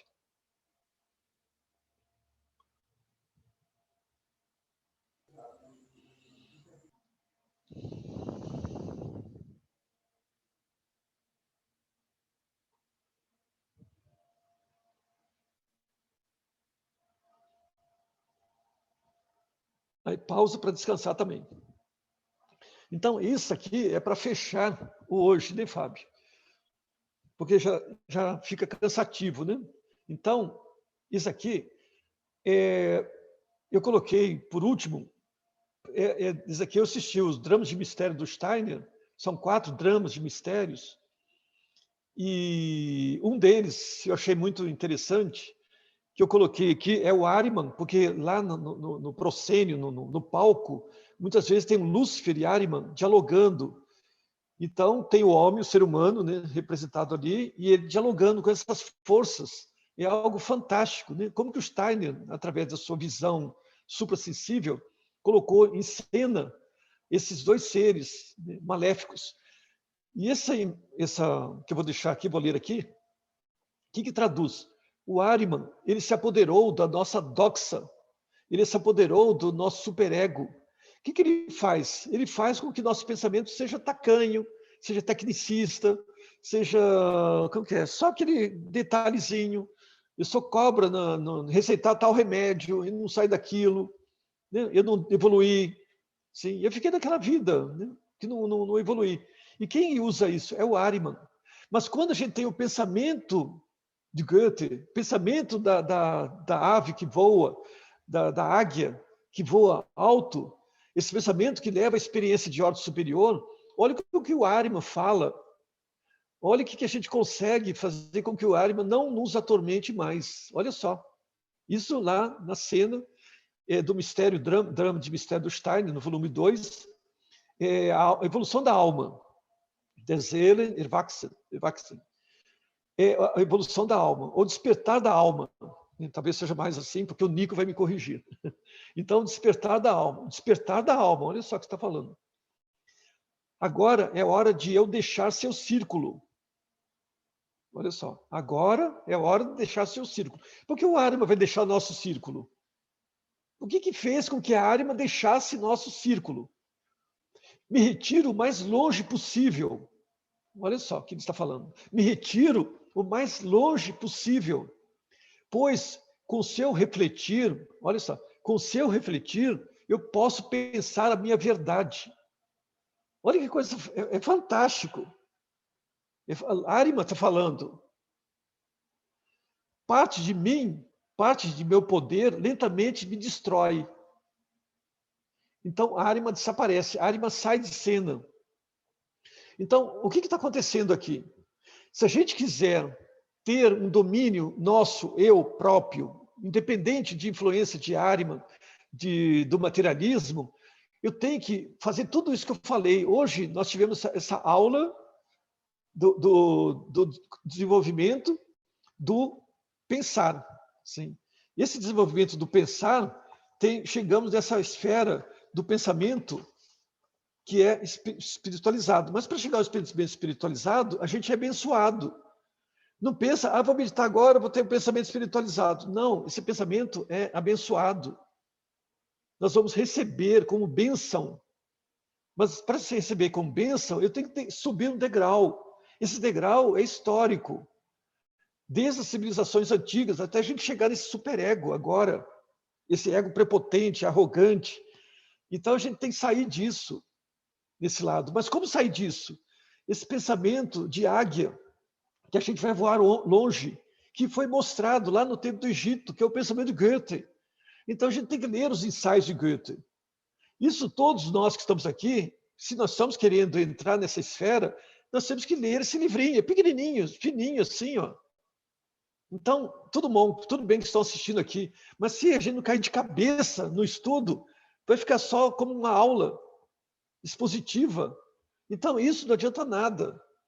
Igual nesses congressos que eu ia, e depois eu caí de cabeça no livro. Eu peguei a neurologia inteira, de novo. Eu já passei por isso, eu peguei tudo de novo. Onde que está o fundo do poço que eu não passei, não vi? Então, o que estou dando? Os ensaios científicos de Goethe. Se a gente quiser ter esse pensamento, nós temos que ler Goethe. Ele que está mostrando. E foi traduzido, tem no Brasil, em português, desse tamanhozinho. Então, esse pensamento, nós estamos abrindo para o espiritual. E o espiritual vem e nos abençoa. A gente não precisa ter essa arrogância que vai fazer tudo. A gente não vai fazer quase nada. É pouca coisa que a gente tem que fazer.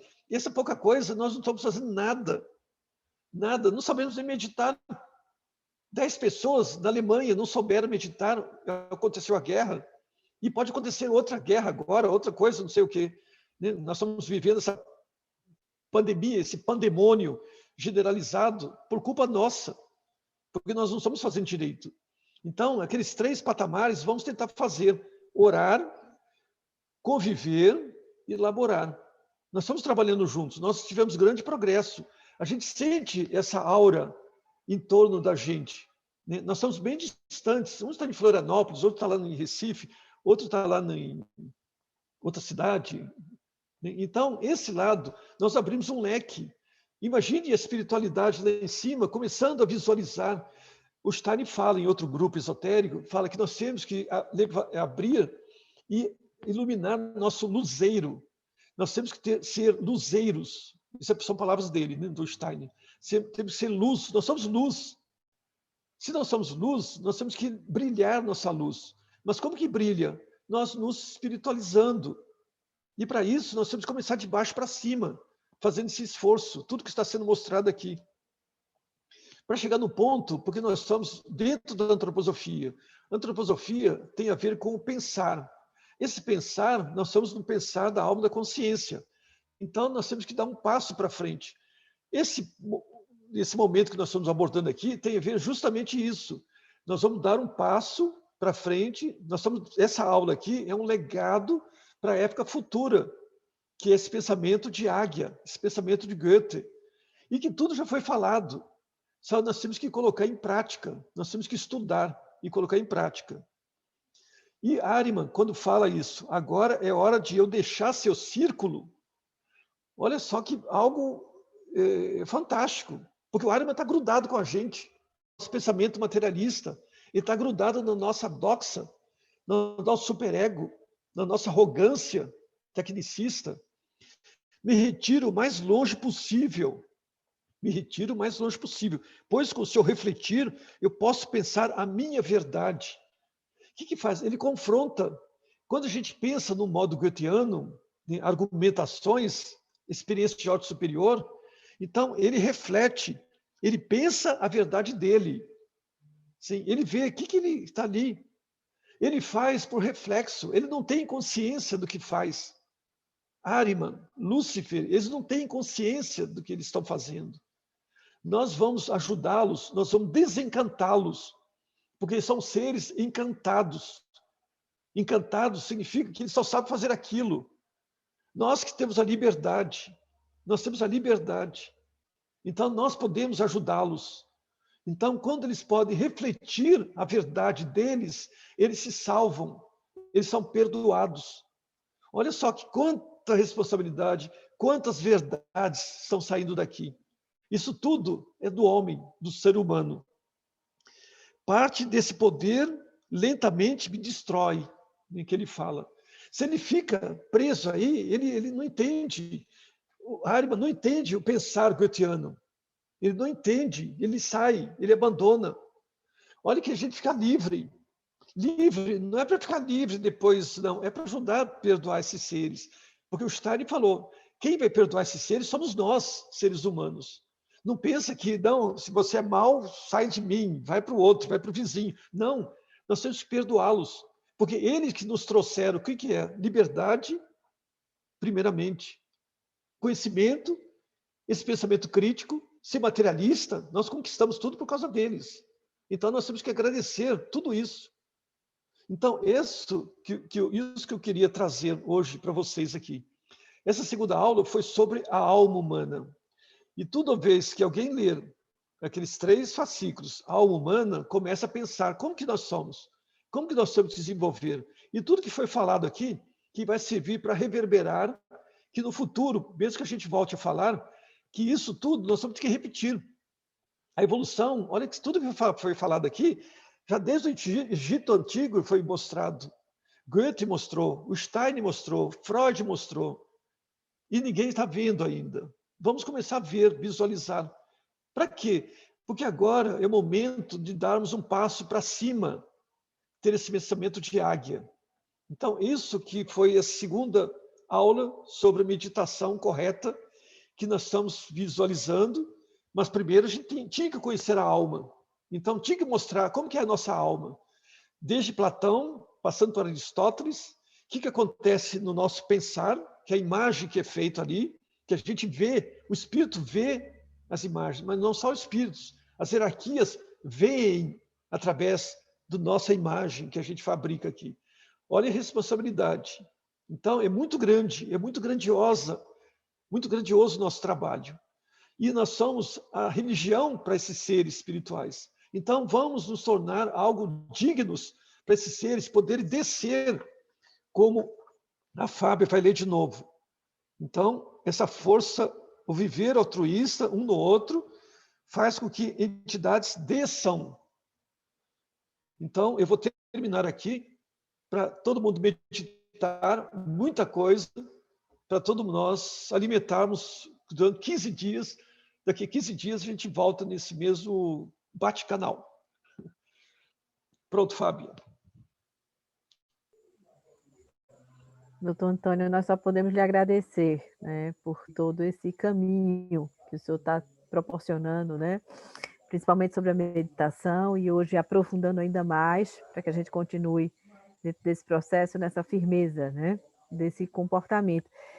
Temos muitos comentários, alguns comentários, na verdade, eu tenho algumas perguntas no privado, e tem uma pessoa em especial que me perguntou no privado se o senhor poderia rapidamente falar um pouco como é esse processo da meditação. Então, tem alguém que não participou do primeiro encontro e ela entendeu, ela colocou assim, eu compreendi que hoje a gente aprofundou mais, mas eu gostaria de saber como pode ser feita essa meditação. O senhor poderia, doutor Antônio, rapidamente fazer uma passagem para que a gente seguisse? Podia fazer assim, Fábia, aquela live que você fez, né? Ali a pessoa pega, porque é tão grande, cada assunto é tão grandioso, né? Voltar e fazer resumo é muito difícil. Mas a gente está lendo, para quem perguntou, a gente está lendo, fazendo como um mantra, como usa oração, como você quiser. Então, a gente lê de manhã, né, essas 3 estrofes, né, falando da alma. Quem que fala? O eu, meu eu, espírito, fala para a alma. Alma, você vive nos membros. Alma, você vive no latejo do pulmão, no coração. Alma, você vive na cabeça. Alma, acorda. Sim. Vamos ter uma vida. Sim. Mas eu, o espírito, que tem que ser o centralizador. Eu tenho que dominar. Essa dominância não é egoísmo. Egoísmo faz parte da alma. Quando a gente fala do eu, a gente fala altruisticamente. O espírito, ele divide. O espírito é Deus em nós. Sim. A alma é egoísta, é egóica. É outra coisa. Então, quando fala centralização, parece que está dominando. Sou mais forte. Não é nada disso. É justamente o contrário. É Deus em mim. Sim. Então, isso primeiro. Então, a gente está orando várias vezes por dia. Para quê? Para a gente manter um nível de elevação espiritual. A convivência, mesmo durante o dia, a gente saber, puxa, como que eu posso te ajudar, fulano de tal? Essa pergunta, como posso te ajudar, é uma pergunta de Parsifal. O Parsifal falou para Amfortas, olha que ele demorou a vida inteira, ele errou o mundo, né, na vida dele. Parsifal é um tema que a gente pode abordar no futuro, porque é algo fantástico. Ele teve que aprender a fazer o quê? Perguntas. Qual pergunta que ele não soube fazer? Porque ele é bobinho, inocente, virginal. Então, no final da vida, ele soube fazer pergunta. O que eu posso te ajudar? Sim, essa é a pergunta. Eu já estou falando no final de uma história de Parsifal. Mas a gente tem que ser Parsifal da vida. Sim, essa inocência nossa, virginal, a gente tem que colocar um conteúdo para o outro. Quando 2 ou 3 estiverem reunidos em torno do outro. Então, isso, colocar à disposição do outro. O que eu posso te ajudar? Então, fazer essa pergunta, que é o social. A gente tem que conviver nesse social. E a terceira pergunta, a terceira questão da meditação de grupo, é o trabalhar. Eu tenho que trabalhar com ânimo, com vontade, eu acordo bem disposto. Eu almocei, tirei 5 minutos de descanso, porque agora, já falei, a clínica aqui virou clínica de Covid, porque a alopatia não está tratando e a gente está assumindo esses casos, e assumindo com garra, com luta, com remédio preventivo, remédio que precisa tomar, remédio de hidroxicloroquina, azitromicina, com garra, com sabedoria, sabendo o que nós estamos fazendo. Sim. Ao passo que a gente vê a inutilidade que está aí fora, e os pacientes recorrendo, já passando mal, com falta de ar. Não dá tempo. Sim. Eu nunca pensei a medicina antroposófica, que seria tratamento de madame, que a gente fala, né? Todo mundo critica. Mas, pelo contrário, quem está tendo que assumir essas coisas somos nós. Sim. Então, 5 minutos ali, descanso dali, almoçar no barzinho da esquina, porque não dá tempo. O soro está comendo lá com o paciente, né? E a gente vê o resultado. Todos melhoraram, todos saíram muito bem, graças a Deus. E buscando fonte, né? Como que forma, por que aquele fármaco que eu mostrei, o ácido úrico aqui, o ácido úrico funciona, a azitromicina funciona por quê? Não porque a bula, eu não preciso de bula, eu preciso do fármaco. Olha que responsabilidade, olha que empreendimento que a gente tem na materialidade, o compromisso da moralidade. Então, esse trabalhar é trabalhar afinco, e que sabendo, né, só porque fulano de tal falou, porque a bula falou tal coisa, eu não preciso de bula, eu tenho minha cabeça. Então, a gente ser responsável, moral, atuar no mundo com moralidade, não ter medo, porque o medo que atrai coisas ruins. Né? A gente tem que ter coragem, e essa coragem vai nos levar para frente. Se eu tremo de medo só por causa de um vírus, né, com todo o mérito sobre o vírus, não estou falando mal dele, eu estou falando que a gente tem que ter força, força para enfrentar tudo isso. Vamos tomar cuidado? Claro que sim. Ninguém está aqui ser negacionista ou ser também, né, intempestivo, não é nada disso. Agir com coragem, sabedoria e consciência. Por que aquele fármaco atua? Por causa disso, disso, disso, disso. Sim? Não porque fulano de tal, porque virou ideologia, não é isso. A gente tem que ser consequente e moralmente atuante no trabalhar. Então, são 3 esferas. A gente está rezando algumas vezes por dia, para quê? Para manter o nível mais elevado. Porque a gente cai na materialidade, a gente esquece. Então, a gente está tendo essa obrigação. E nós estamos andando bem, o grupo está andando bem. Eu vejo relato no grupo, né, nós estamos andando muito bem. Essa meditação social. Não é meditação individual, é social. Orar, conviver, não preciso conviver só com a minha família, estou convivendo com os pacientes, pessoal da rua, pessoal simples, da faxineira, fulano de tal, brinca com ela. A gente tem que ter esse... Às vezes, a pessoa mais simples tem muito mais grandiosidade do que aquele nariz empinado. Sim? E trabalhar. Trabalhar é labutar. Trabalhar é a fraternidade. A gente é um ser fraterno, então tem que trabalhar para o outro. Ninguém trabalha para si. Quem trabalha para si é egoísta. A gente trabalha para o outro. Então, são essas 3 esferas que você, que fez a pergunta, pega a live e tem a oração lá também. Tem outro resumo que a Fábia fez, muito bem feito, para você pegar o bonde andando. Aqui em Minas, a gente fala, você perdeu o bonde, você tem que pegar andando. A estação já passou. Doutor Antônio, muito obrigada. Tem vários comentários, as pessoas agradecendo bastante a sua aula. Nico e Lília colocaram que você está realmente inspirado hoje. E ganhamos ainda mais com a inspiração. As pessoas estão perguntando se essa live, que na verdade essa aula ficará disponível. A gente teve um problema técnico na última aula, e por isso a gente decidiu, junto com o doutor Antônio, fazer uma live. A gente fez uma live no Instagram semana passada. E hoje essa aula está sendo gravada e a gente está pedindo todas as forças e as hierarquias para que tudo dê certo e a gente disponibilize em breve para todos vocês. Eu coloquei no chat já há um tempo atrás aqui o link de acesso ao grupo Práticas Antroposóficas, mas vou colocar para vocês, na verdade, também o perfil do Instagram, tá? Que é o @práticas antroposóficas. E vou pedir que quem tiver interesse, na verdade, em mais informações sobre o café, sobre o doutor Antônio, a gente sempre está colocando lá, porque já faz parte de uma grande rede, na verdade, eu acho que já tem quase 240 profissionais dentro da antroposofia que estão ligados a esse grupo, né? E é dele que parte, na verdade, a temática.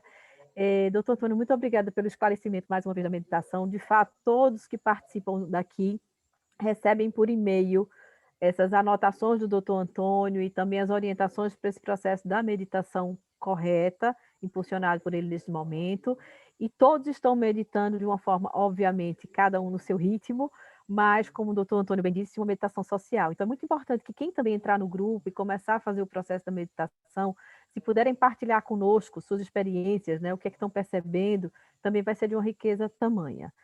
Nós nos vemos já já. Nosso próximo café, doutor Antônio, será dia 19 de maio. Né? Vai ter mais uma semanazinha aí na frente, mas é um tempo também importante para que a gente participe e que também vá vivenciando esse processo dessa meditação, como o doutor Antônio bem disse, orar, conviver e laborar. Agradecemos a presença de todos. Eu vou encerrar com o verso final E quem tiver dúvidas, pode nos contactar também pelo perfil das práticas antroposóficas. Então, sejam todos muito bem-vindos. Até o próximo café. Doutor Antônio, muito obrigada em nome de todos. E agradecer a cada um de vocês que sustentou esta aula até esse presente momento. Passaram por aqui 90 pessoas hoje à noite. Estamos com 74 nesse momento, doutor Antônio. Então, nós já estamos cumprindo o nosso trabalho nessa noite, não é? Então, gratidão. Então, novamente eu peço para quem se sentir à vontade, quiser fazer a sua pequena respiração ou entrar em contato com esse verso, feche os olhos por alguns instantes e vamos encerrar o nosso 16º café. Quando 2 ou mais se reunirem em meu nome, eu estarei presente no meio deles. Não é aquele ou o outro, ou o terceiro, mas algo inteiramente novo que brota da união. Esta nova entidade emerge apenas quando um vive no outro, quando um indivíduo em sua singularidade extrai a força não apenas de si mesmo, mas também dos outros. Contudo, isso só pode acontecer quando se vive de forma altruísta no outro. Assim, associações humanas são os lugares sagrados onde seres espirituais descem a fim de atuar através de indivíduos, tal como a alma atua por meio dos membros do corpo. Rudolf Steiner. Uma excelente noite para vocês. Quem desejar abrir os microfones e se despedir, a gente agradece. Na verdade, agradecemos a todos. Uma boa noite e até dia 19 de maio. Boa noite, boa noite, Fábio. Boa noite, professor. Obrigada. Boa noite, obrigado. Boa noite, obrigada. Boa noite. Boa noite, até a próxima. Até a próxima, queridos. Até a próxima. Até a próxima. Doutor Antônio, muito obrigada por tudo. Boa noite para o senhor também. Obrigada. Tchau, tchau, gente. Até dia 19, então. 19 de maio. Tchau, doutora Ana Maria. Tchau, Fátima, Vera, Terezinha. Tchau, querida. Boa noite. Renata, doutora Renata Isma. Boa noite. Boa noite. Oi, boa noite. Muito bom vê-la. Muito bom. Foi realmente inspirador. Obrigada, viu? É verdade. Gratidão. Vera, obrigada. Terezinha, Thalita, Natália. Obrigada também, querida. Uma boa noite a vocês. Boa noite, doutor. Boa noite.